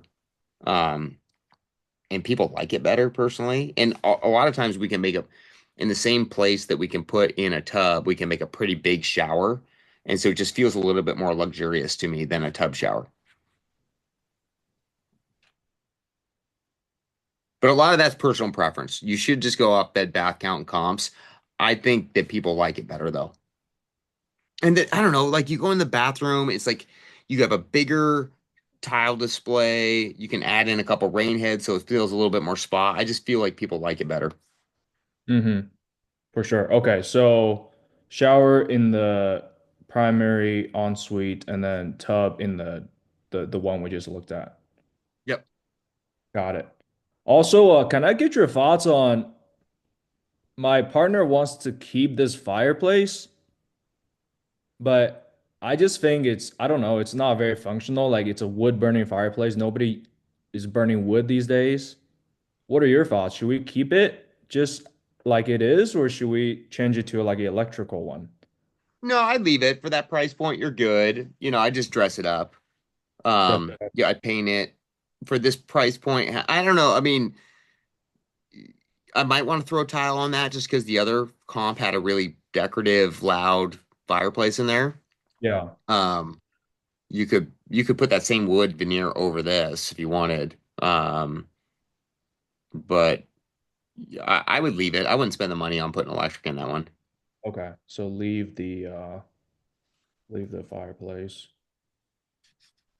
Gotcha. Um, Last thing, can I get so I told you that we're gonna open up the kitchen walls and stuff. So can I get your thoughts on that? Yeah. I'm gonna show you like I'm not sure if you saw the layout of this property. I'm gonna try to get the video. Let me see.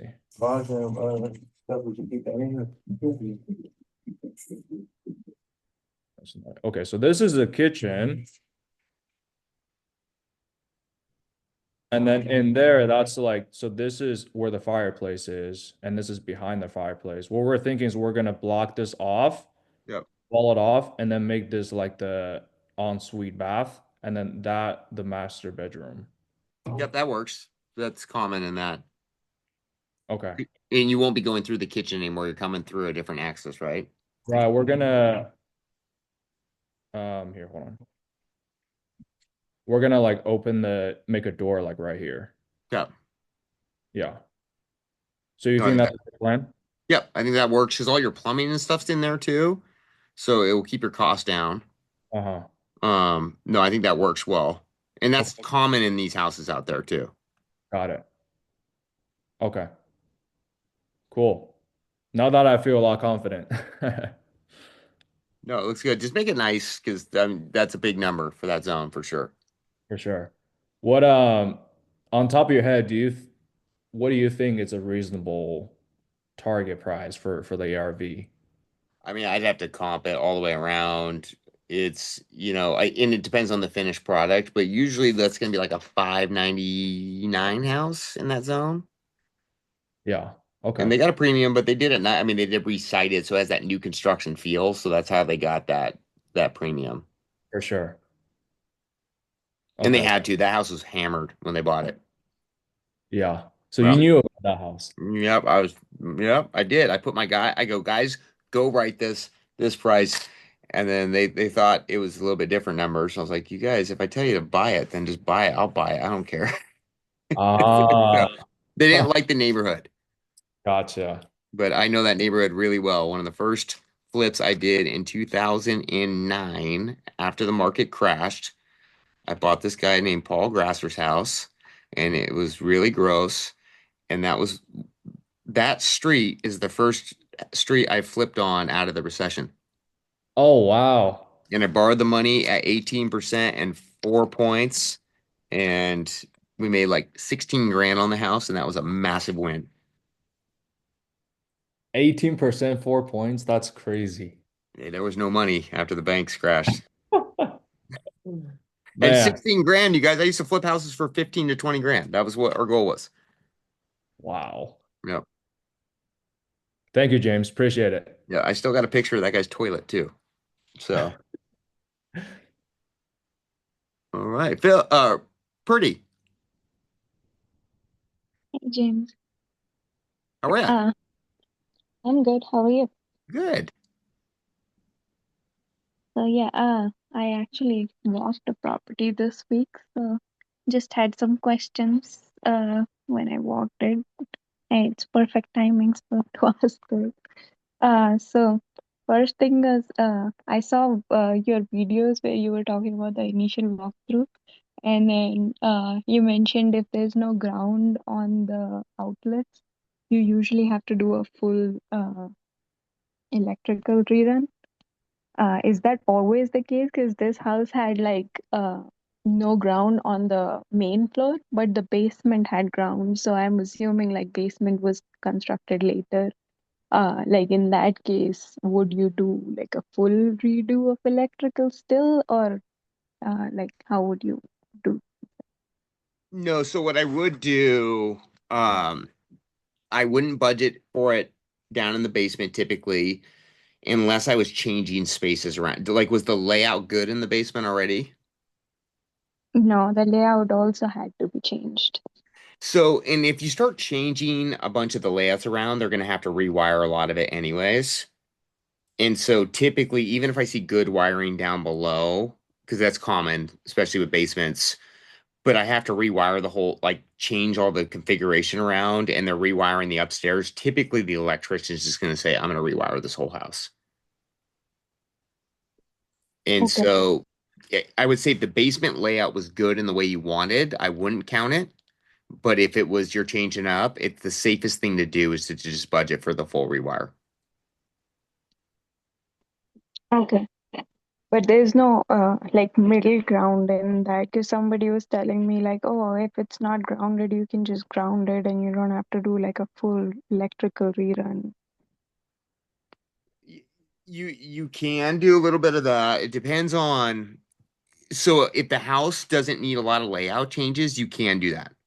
Um, but once you start moving a bunch of things around, I would just say do a full rewire. So you can do some things like if it's not grounded in all bedrooms, that's okay.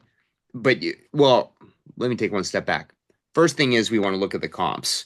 So like the house that Jason just pulled up that he was using as his comp for his house, Mhm. that house was completely rebuilt. And so I'm going to go, okay, no matter what, I need to take my house to that level and rewire it. Everything needs to be grounded. It had all the lighting in the right spots. It had pendant lights. It just had been fully rebuilt. So if I'm looking at that and I have a little bit old wiring, I'm just going to plan to take it to that level to get that high price. Now, if the comp is kind of dated, and I'm going to look through the pictures too, because there's things that you can do to get around the wiring too. Because again, that cloth wrap, you can't, like what I showed you in the picture of my walkthrough, you guys, this is old cloth wrap Romex here. You can ground it, or you can add in GFCI outlets in one bedroom and add them in the bathrooms in the kitchens, and that will work in there. But if you're changing the layout, it gets really hard to ground wires. Then they got to move old wires. Then they have new wires spliced in with old wires, and it just gets really messy. And Okay. what I have found is most electricians just want to rewire the whole property. Now, it also depends on the locate. Where was the location and the price point of the house? Because that people do it a little differently in spots too. This was like ARV was about like 680-ish. Okay,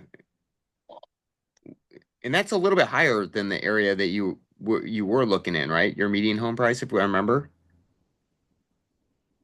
I'm yeah, I mean I'm usually in this like 6 to 700 is where I'm looking at where the ARV would land at like between 6 to 700. Okay, and then was that 680 comparable? Was it like fully renovated or more like kind of updated over time and renovated? I guess No, that's it was like a flipped house. It was like completely renovated. okay. So if I had mixtures of wiring, I would budget for the whole rewire at that point then, Okay.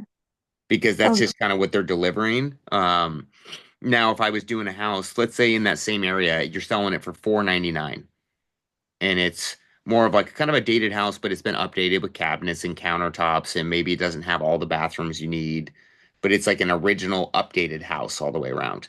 Then I would look at splicing in the wiring and going, okay, I'm going to ground the kitchen, ground the bathroom, and do it that way. So it kind of depends on what the finished product's supposed to be. Mhm. But yes, they are right. You can ground some wires. Um, but then what I've also found is then if I do it that way, that's why I really got to pay attention to the comps because the lighting's going to be missing in a bunch of spots throughout the house because it's still based on old runs. Mhm. And as long as that's okay with the comps, like if I'm looking at my comp and they don't have any ceiling lights in, then I'm gonna go, okay, well, this is fine then. Okay, so basically go off of the comms of how things are happening over there. Yeah. Okay.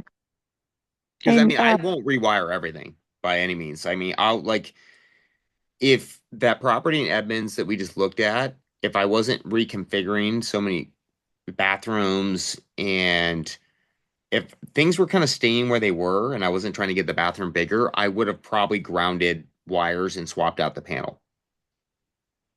okay. But, me moving walls, doing it would have been like two ways I could have done it. I could have not had to replumb it, leave everything where it is, update it all. Then I could have grounded the wires in the bedrooms and the kitchen, which would probably cut my electrical cost down in half as well. Mm-hmm. But the resale value would have been $999 on the house. And so I was like, to get to the 1.2, I had to do everything. Okay. And yeah, just me being super naive about construction. When you say pull rewire, do you always have to like pull the whole house down to like framing? Like, does it involve removing all the drywall every time, or is there like a No, it doesn't. And if it has drywall, a lot of times you can work off the wire. If it has plaster, you want to strip everything off because it's just hard to cut into. But with drywall, for example, like all the outlets, they can cut the drywall 2 feet up and then they run all their wiring down, and then you're only drywalling 2 feet down. okay? And Okay. so they can cut the drywall where they need to add it, and then they come in, they mud tape and repair behind it. Okay. That's good to know. And so another thing was you were talking about when you were filling out this construction sheet, you were talking about like deciding the tile and the based off of the square footage and everything. Uh, since you were changing the layout, like how do you actually decide on those square footage already? Is this like approximate or uh, like do you already have like the plan set for this house or of how you're gonna change things and how big things are gonna be? Yeah, so with the one I just went through, Yeah. so typically I always bring a tape measure and a laser with me, and we'll start mocking it up, and then that's why we do get our as-bills to finalize them. But I always bring a tape measure with me because I want to be like, oh, if I want to expand this bathroom, I need to make sure I actually have the space. So, I taped that bathroom and I know I could get it at 5 and it was at 7.5. And so that told me I can move it over. So I do measure out spaces just to make sure I can get the things installed in. Okay. And normally, like you, I think already bought this house, but like if somebody like me is doing it, would you do it at the time when you're under contract on this house, or like after buying the house? Like when do you actually decide all these things? Well, we get the rough of what we need to do. So like, and we do this all on our initial walkthrough. And so, because the first thing we do when we see an opportunity is we pull comps on the property, a range of them. Let's say the house had sales at 999, 1.1, and 1.2. We're gonna bring all those comps with us when we go walk the property. Is kind of what I was talking about last week. I'm like, we get prepared, we bring the comps, we go out there and look at it, and then based on the condition, we start going, okay, this thing's so rough and the spaces are tight, we need to start moving things there. And so, based with the comps, it gives us the information to go, okay, well, we need a bigger bathroom because here's the picture, we can see that. Mhm. And to get this number, we need to get it bigger. And that's where we'll start measuring things out. Now, we don't have the exact spacing, but we go, okay, well, this bathrooms are going to need to be gutted and reframed and moved over. We'll finalize the plan later. But it tells us kind of that we need to budget for it.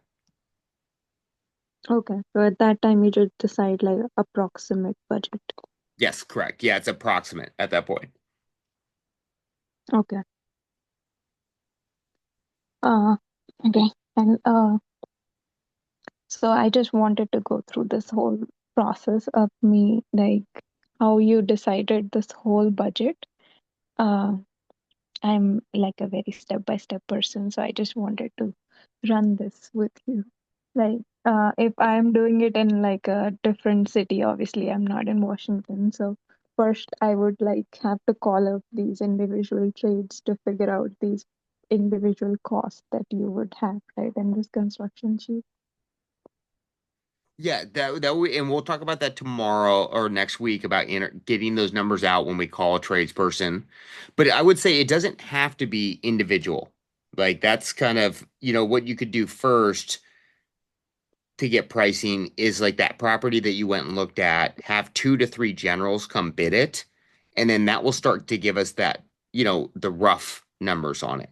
Because we'll have the itemized and say, well, general contractors charge about $12 a foot for electrical based on my 3 quotes. We'll start with the top level, which is like averaging the general cost that are bid out. I go deeper because it allows me to negotiate later and pull out the numbers or take things off their bid and reduce costs. But I would say let's start with a general and get quotes and then get your baseline numbers. So you have 3 electricians go out there or 3 general contractors come out and they bid the whole house for you. They're all going to have a little bit of different numbers, but on their bid, it will have electrical. And one might say 12, one might say 9, one might say 16. Mhm. Then what I like to do is I take those 3 bids and I average them together on the electrical. And I go, okay, well, basically, if I got to do this wiring, my average cost is going to be this based on the 3 quotes that I got. Okay. And then, or if one's really high, I'll throw that one out and focus on the 2. And from there, it's about kind of figuring out the general contractor's pricing, and then we can really start digging into the trades too. It's always good to know trades pricing, but when you're first getting started, it's a little bit easier to do it that way because you start with the roundabout numbers. Okay. But like electrical, if they just give me like a number at the end, like, or electrical, that electrical will include everything. Like, suppose for that house, we had to rerun the whole electrical. So that would have included like electrical, all the fixtures, everything, like whatever they need to do. So how do I separate those things out in that? Well, but we're going to start with the bulk number first. And so that will give you the average. But then, have you watched Project Flip yet? I did, yeah. Okay. So when I'm talking about the construction and the bidding, one thing I really always like to emphasize is the items or the line items are itemized with cost. Hmm. And so they're going to usually have that broken down. The reason I want that is because if there's a dispute, I can go back and negotiate that price difference, going, hey, no, you did not complete this work. You were charging me this much. And then it allows me to get out a lot easier. So I always want things broken down. Now, not every general will do that, and that's okay. You can't make them do it, but they'll be broken down by section typically. If they like my generals, when they bid for me, I'm like, hey, I need the cost of the panel, the wire. They break it all out separately, Hmm. and so then I can kind of then take those costs because those are the marked up general costs and work it backwards from there. Okay. Yeah, that is the trouble with that because most people don't want to give an itemized bid like that. Because when I was doing my basement also, I got a lot of bids and most of the people didn't actually want to give like that individual itemized. And that's okay because we got to kind of work with them a little bit, right? But were they at least breaking it down by electrical, plumbing, and HVAC? Yes. Okay. So then what we can do is we can go, and that's the first step that we'll do is because you're using a general, Hmm. and that's going to give us an average cost, right? So if it's a 2,000 square foot rewire house and you had a couple come out there, that's where we can go, okay, well, price per square foot for a full rewire, including everything, is, let's say it's, um, you have a 2,000 square foot house and it's 20 grand. So you know that it's $10 a foot to Yeah. wire everything. And let's just start with that and we'll get the baseline for checking quotes, right? Because then if you have a general come in and they're at 15,000, they're at $15 a square foot. The next general that bids you at 20,000, they're at 20. That tells you he's too expensive. Okay. And we'll start with, so let's just start with the bulk ones, because then Mhm. that's going to help you understand a little bit of the pricing. And then, calling an electrician is a different conversation than calling a general contractor. And that's what we're going to practice next week Okay. Okay. is calling up a direct trade, because it's a little different because direct trades aren't always consumer facing. They work under generals a lot. And so I talk to Mhm. a general contractor differently than I talk to a electrician. Okay. But they Yeah. should always have a number for at least the items in there. And then, Purdy, one thing that you can do is if you want it broken down, say, hey, contractor, because they're going to be like, why are you asking me so many questions? Right. Mhm. But what you can tell them is, okay, hey, so I really appreciate this bid. It looks really thorough. I thank you so much. So when we buy these, we use construction loans, and unfortunately, all lenders want these broken out. Is there any way you can break this out for my lender? Because if you're asking for the lender, it's always they'll buckle a lot quicker. Yeah, that would be good. So Yep. I always use that as my backup. Like, oh, sorry, my lender needs it this way. Can you any way you can do that for me? Yep. That's a good sneaky way to do it. Yep. Blame it on someone else. Yep. Okay. And yeah, just the last thing you mentioned last time that you're gonna talk to some people and see if you can get me connected with someone or Well, didn't you? find Did this. you get connected with Tyler? Uh, which time are you talking about? Madden? Yeah, Tyler Madden. Yeah, I'm already well connected with Tyler because he did my basement, but I'm looking for someone to find deals because I am like really not able to find anything. I have talked to like so many people and there's almost nothing coming through. Okay, did you talk to Ruben in our group? Because I I think did talk that's to Ruben, yeah, he did send me like one or two recently, but they were like way too far for me to manage them with my job. But okay. yeah, other than Um, that, almost nobody's sending me.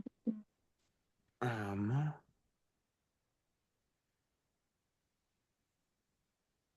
okay, let me see. Sorry, I think I was thinking of Ruben because he wasn't on the call. I remember that.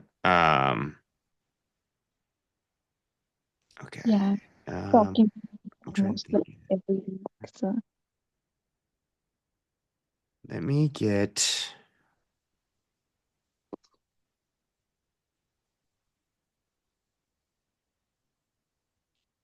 Oh my gosh. I spoke with somebody on a panel. It was from Denver. Very nice lady and her husband. Oh my gosh, what is their names?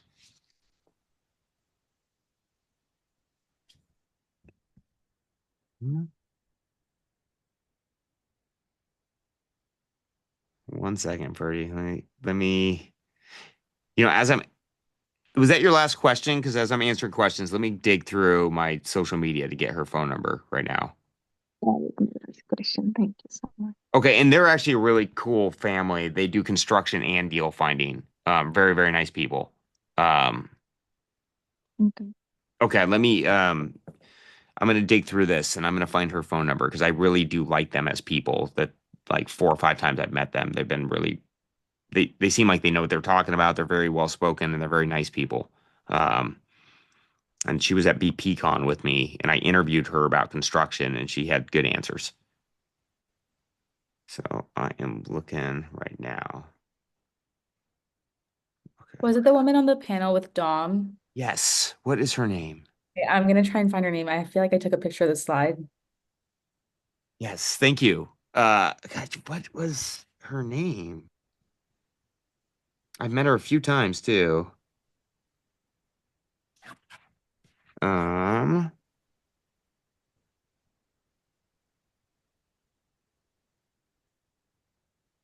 Oh gosh. Okay. Well, why don't we jump to your question as we're looking? I saw your hands up. Okay.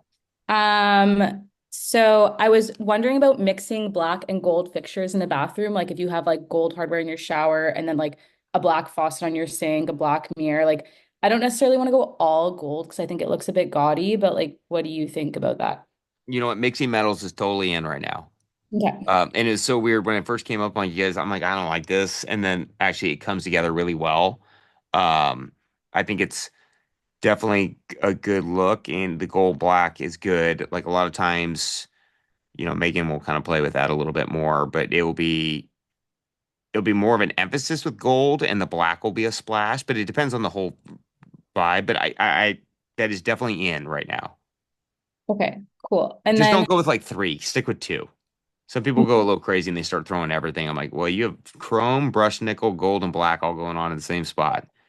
yeah, I've seen that too. I didn't love that. But we had like a designer kind of give us some tips, and she was saying like it can be a little weird when you have too many golds because the golds might not match. If you have like a gold shower head and then like a gold mirror, and she was saying typically like the mirrors end up looking a little cheaper, the gold versus like the other fixtures. So that's something she always likes to go black on the mirrors, which I thought that was a good tip. But another question, like I'm looking for, if anyone has a recommendation, a fluted wood looking like ceramic tile to use in the bathrooms. I saw one at Floor and Decor today, but it looks kind of like printed on, like the wood didn't look super sharp to me. Oh, what's funny is I've actually found good fluted wood there. Look, Berdosians has it. Berdosian. It's, it's not wood, it's like ceramic tile that looks like fluted wood. Yeah, Do it's a you fluted tile that looks like wood, right? Yeah, and actually, Floor and Decor did have some good stuff for a second. I definitely saw it because I actually almost put it in a house that was really expensive. I'm like, really? Am I getting? I'm like, but it looks good. I think I tried with Amanda and she used the Floor and Decor one too. So I know people have used that one. I think it does look good. Okay. I was just a little worried it looked a bit printed. Some of their stuff looks a little printed on, but I'll get It over it. depends on the batch they have too. Yeah, Um, it's fair. but, but I have seen. I mean, I remember last time I looked at it, I was like, oh wow, I think this looks like I thought it looked better than some of the more expensive stuff I was looking at. But they're Brodosian. I know they have it. Brodosians. I'll throw it in the chat, the Floor and Decor one. What's that?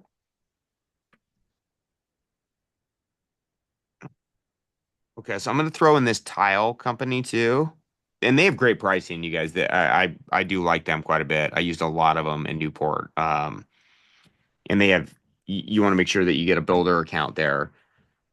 But they have some fluted wood there too. I know that. But honestly, I kind of like the Floor and Decor one better. You know Uh, why this looks is because they staggered the seams. Yeah, no, I saw it in person today. It's bigger than it is in their picture. Also, that name I just threw in the chat is the girl that you interviewed on the panel. Oh, you're awesome. Thank you. Yes, Sarah Guth. Why didn't I ah, meet so many people now? I can't keep up with it. Let me see. I think I have her cell phone in my chat. She's not as active on social media. Maybe that's why you didn't remember her. Yeah, we're. Oh my gosh. I don't know if I swear I had her phone number. She does have Instagram if she wants to reach out to her. Yeah. I'm gonna put in I'm gonna put in her Instagram handle. Okay. Shooter. She's super, very good people. Um, as far as I know. But it's just Sarah G. Sala. And Tyler Madden knows her too. Oh, okay. Yeah, I can. Definitely reach out to her. They're great people. And she'll know a ton of wholesalers out there as well. But Okay, yeah. I'll reach out to her, see what I can do. Okay, I don't think that from what I've seen in person, I don't have a I don't I think it goes on pretty good when I've seen it. okay, yeah. Is that the one? This one, James. Oh, that's the Bedrosians one. Okay. That's a different tile store that I had good luck at. They had some pretty good fluted wood and different things going on, and they were honestly their whole pricing across the board was good. Um, I got a lot of my Newport tile from that store, and it wasn't crazy expensive. Okay. Thank you, Tim, for that photo. That's helpful. Yeah, I was gonna mix and match it with some like Calacatta like porcelain on one of the walls. It looks like he did like a kind of wavy tile there, but Oh um yeah. Sorry. Yeah, Victor threw this in the chat. You saw that in person, Victor? Yes. Okay, and then Yes, you'll I be able did. to get that for the same price too, because 9.99 is retail. So you should be able to get that like 20-30% off with a builder account. okay. So it should be the same in theory pricing. And then last question, do you have a recommendation for like closet doors, like something that looks modern and nice? I'm a little stuck on that. Closet doors are modern and nice. I mean, a lot of times what I'll do, or is it like a pass door or a swing door? Uh, the first. Yeah, I don't think we were, I mean, it doesn't matter to be honest. Like, I don't have a preference. Okay, it like a modern. Well, the one we had right now is kind of like a black, like that French, what's it called? It's kind of like I should send you the I mean, I link. know with the cheap modern ones that you can look, they'll dress up a little bit. They're like they have like kind of that glass look to them, Yeah. and they're Yeah. $350. Okay, yeah, this is the one I grabbed, but these are like a bit expensive, so I wasn't sure if you had a better, but I'll look at what you just sent. Oh yeah, these look better than the ones I sent though. Uh, I mean, for that kind of door, like I feel like it's gonna just be in that range because your regular closet door is gonna be like 150 for a good solid door. And I know you can find these cheaper, like even the one I sent you. I know that's yeah, I can find that even cheaper, but they're gonna start looking very plasticky. Got it. Okay. Um, is there a reason you want to dress up the closet so much? No, I actually don't care. A designer just gave us a recommendation for that. I was like, what? I just go with a standard door, and then if I was gonna upgrade anything, I upgrade like the storage inside of it, that so Oh, it's more functional. that's a good recommendation. Thank you. Like it's because I mean honestly, I think those like other doors like people don't really care too much at all. Um, yeah, but like organization they do love like the little built-in closet rack, so they're not all wire racks. They have a little bit more function to them.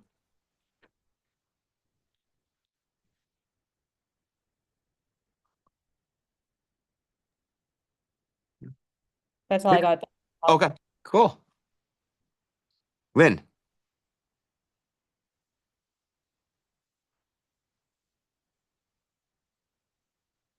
hey Lynn, you there? Sorry, I was on mute. Oh, all good, all good. Anyway, hey, I just had a question about hiring a project manager. Is there a standard that you pay, or is it a percentage thing, or is there like different ways? Um, there's kind of a couple ways you can do it. It's what state are you in again? The state I would be in would be Georgia. Okay, so Georgia, Yeah, I mean, I'm getting California, but the house is in Georgia. okay.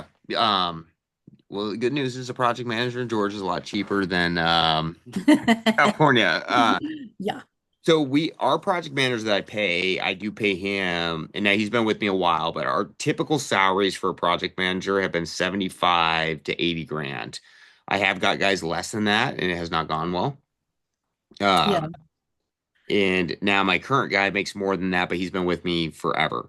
And so, and that's for a full-time person, which you don't need if you're Right. Yeah. across. It's just a one project thing at this point. I mean, I would prefer it to go on, Yeah, so definitely.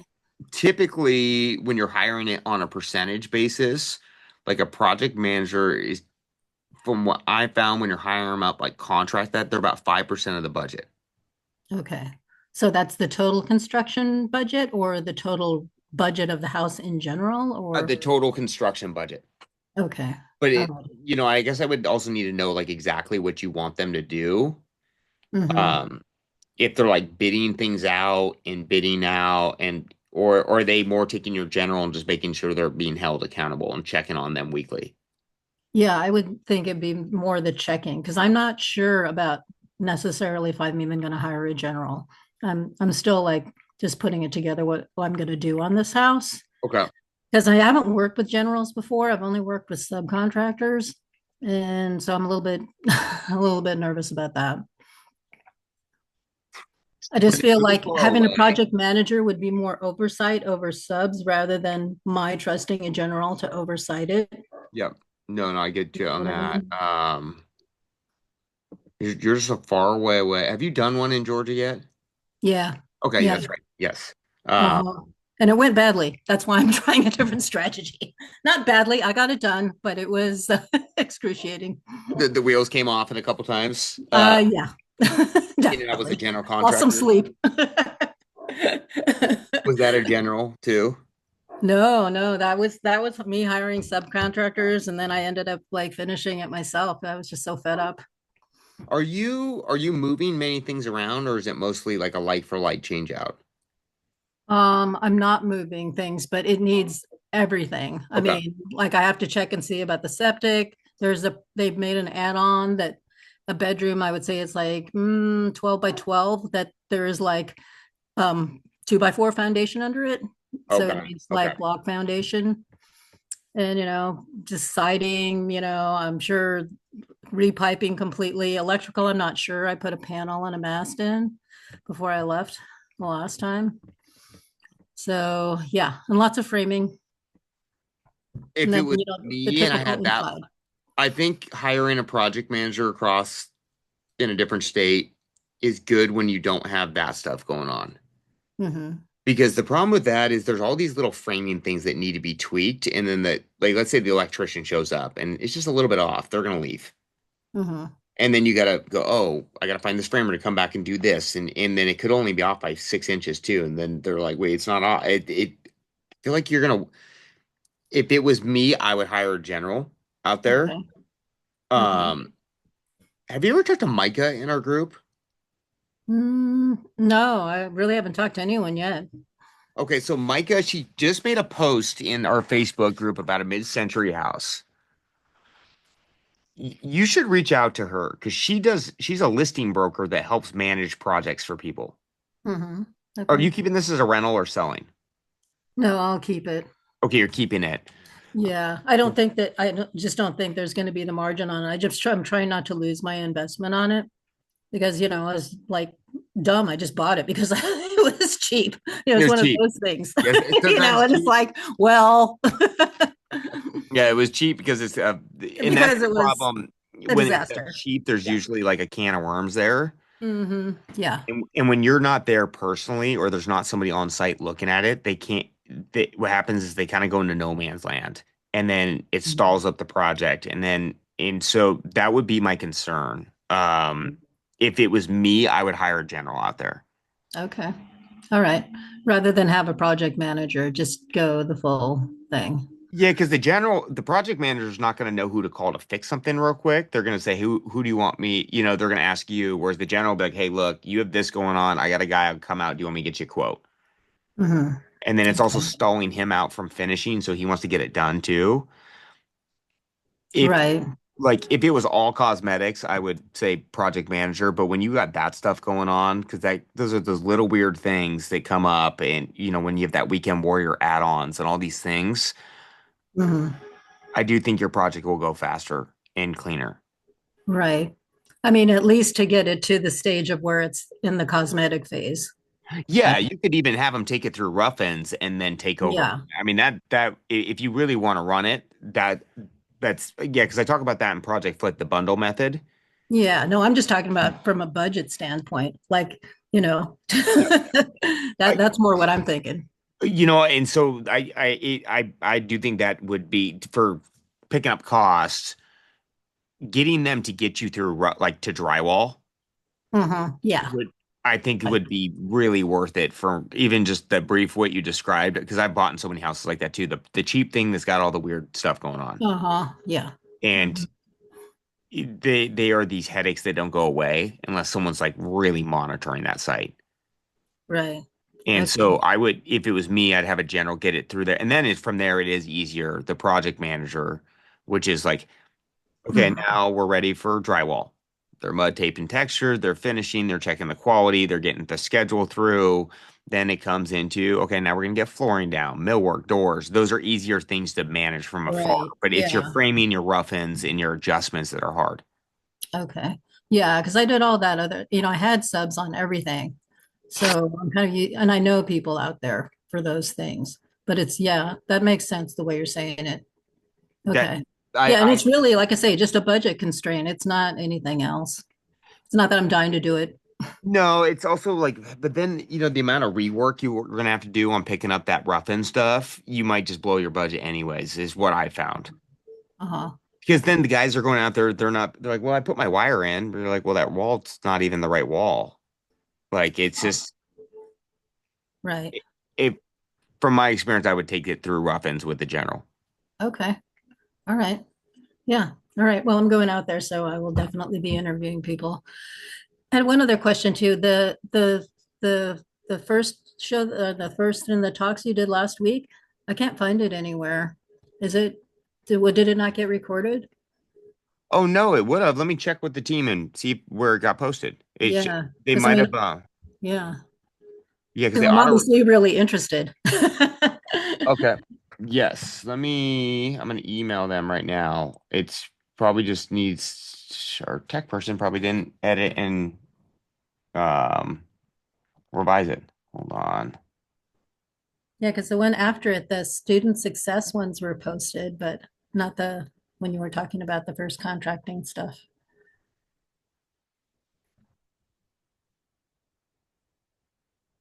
Oh, only half of it recorded, as you said? No, none of it. I don't see it on there. I've checked a Okay. couple of times to see if I could see that before I listened to you this week. I'll make sure they load it up because I do know this auto records. And so let me Okay. just check with Alan, our tech guy, and then because he does clip them up a little bit and clean them up and then put on. And so let Okay. me just see. I'll make sure it gets loaded. Okay, cool. All right. Thanks a lot. Yep. Pat, Hey, how we doing? I'm good, man. How are you, dude? How's your project? Good. Yeah, it's moving along, which is nice. Yeah, that's Um, that's always a good sign with waterfront because I sometimes yeah, waterfront will take a little longer just in general. I know we're pushing for like construction to be done June 1st. So yeah, we're hammering along as quick as we can go. Yeah, that's well, March what? It's like probably 3 months of construction. Oh, no, that's I mean, that's for that size of house, that's good. Yeah, yeah. But I do have a question. So we were talking about the decks earlier, and I was planning on doing like a waterproof deck Okay. with like the polyurethane. Just because most of the comps do have a waterproof deck, and I'm going to do, a big stamped concrete patio underneath. So it'd be nice if it was all waterproof. But you're saying you don't really like the look of the polyurethane, like coating that they roll on, right? Yeah, it just depends on what I mean, I do that quite a bit. It depends on pricing. I just think it looks a little industrial.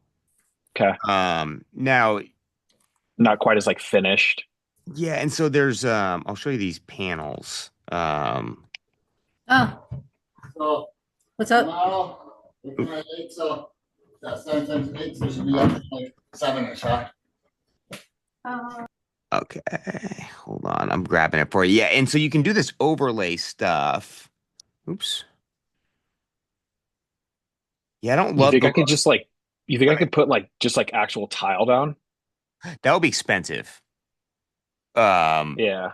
that's I would love for you to put tile down. I'd love to put tile on that, but it is what it will be spent. This will save you a lot of money this way. Some point. Yeah.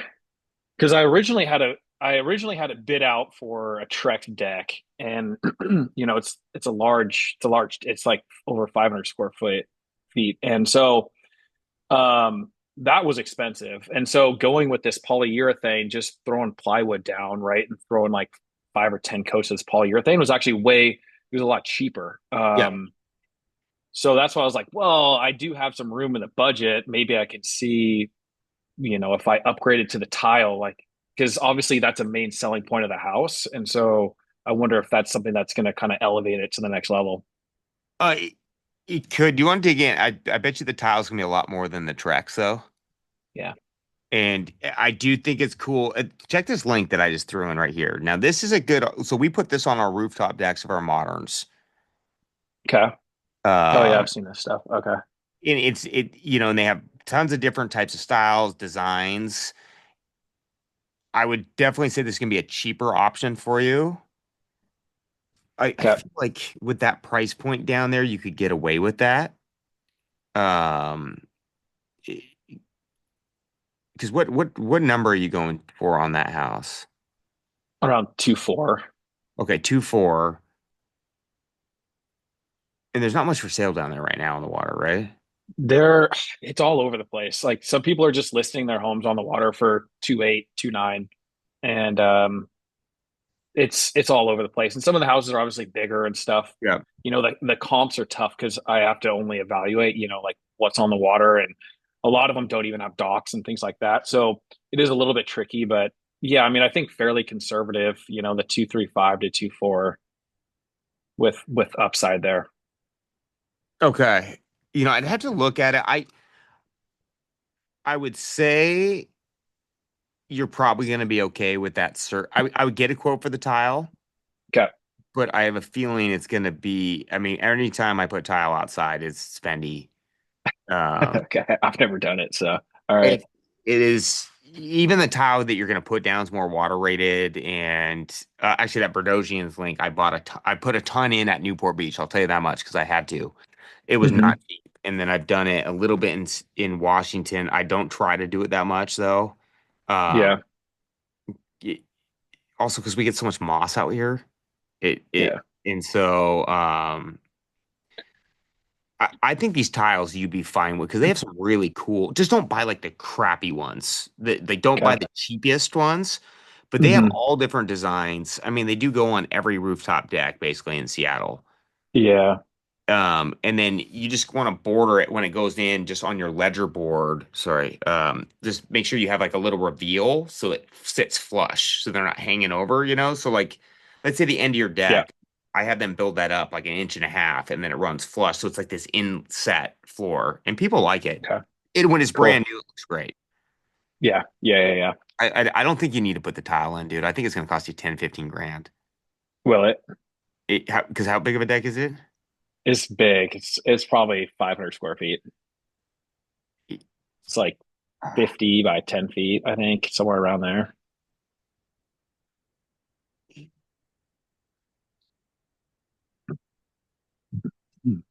500.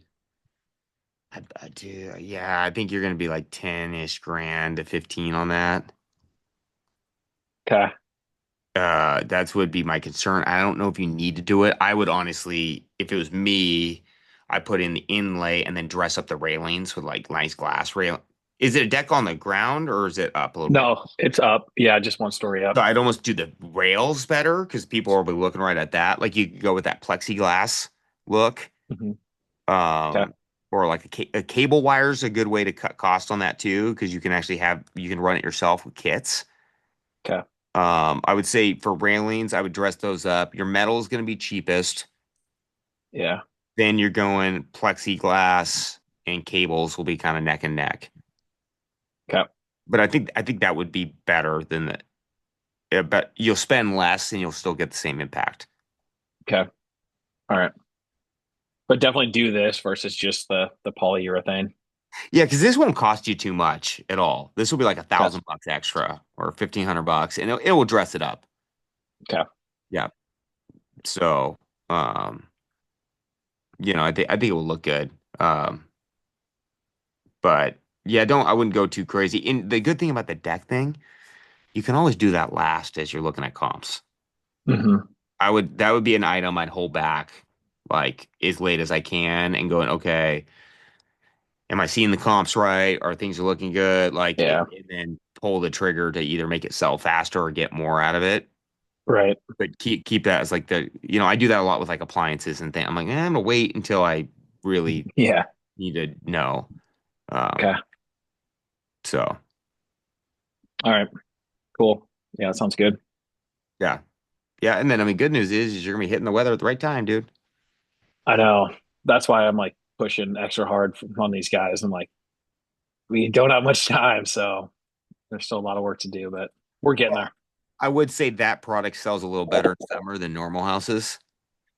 That's actually the best Yeah, part. for sure. This is hot, and people start looking at secondary homes down there sometimes too. hmm So, but yeah, I mean, the weather being good will be prime for that because you want people to just Right. feel it, and then that's where you see the market's doing, and then maybe pull the trigger on the tile. Okay. But get a quote on it, see what it Yeah, is. for sure. Um, and then go to Floor and Decor for the outdoor tile because you got to get a different non-slip type stuff. Right. They have pretty good shopping on that tile, like as far as finding deals. Okay. Yeah, because that can get spendy too. Okay. Yeah, I would imagine that but your install rate of like what, $14 a foot is still about the same, or is that more expensive as well? It it should be about the same. I Okay. think they're going to charge you a little bit more for prep because I think they do a underlayment too underneath that. I think they Um, do. yeah, it's like a vapor barrier underneath. It the It'll probably be right in line with that cost. And one thing you Okay. could do too is just go with big like 48 by 48s back there. That's what I was thinking, and just And like then huge format, just and they might give you a cheaper price on that. So, right. those are things you can kind of play around with them. Like, hey, dude, if I do like get the original quote, be like, dude, if I go 48 by 48, we're doing minimum. Can I get this cost down? And Right. it's at least worth quoting. Okay. Yeah, But that's kind of how I negotiate too, is if I know I'm already going to do large format, it's like, okay, hey, like here's the price. Okay, well, what if we do a larger format? And usually they'll come down. Even though I always, I already knew I was going to do large format and stuff. So, okay. that's a good way. That's what I do on my like. I'll get the top quote and I'll just have them bid it regular. And I'm like, well, that price is way higher than I wanted to. And then I'll make them herringbone it all. Like, fine, I'll do it, but you got to herringbone it. Even though I was gonna That's funny. herringbone it anyways. Like it's yeah, Yeah. that's Okay. that's the best way to negotiate. We're gonna be talking about that tomorrow or next week. So Nice. I love it. Yeah. There's so many tricks. Some of the stuff I've learned from you that have like honestly saved me like thousands. But a lot of this stuff, knowing your numbers and knowing your stuff per square foot is like, it's gold. I mean, because, yeah, these contractors don't know how to push back if you have facts and you're telling them what it is that you normally pay. And, yeah, I mean, it's good stuff. yeah, a lot of times they don't even know. They don't, They're they just really don't. they're just throwing numbers and mud at the wall. Yeah. And then you explain it to them and they're like, oh, okay. All of a sudden, like, you're the professional. And it's like, okay, like, yeah, we'll do that.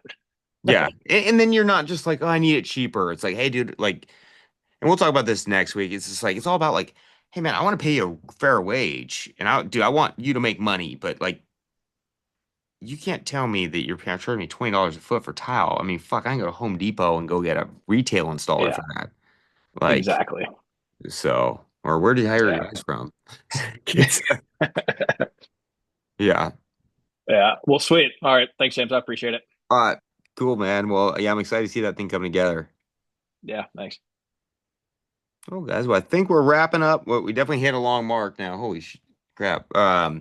So looks like the questions are wrapped. So I will see you guys next week. Thanks, James. Thanks, guys.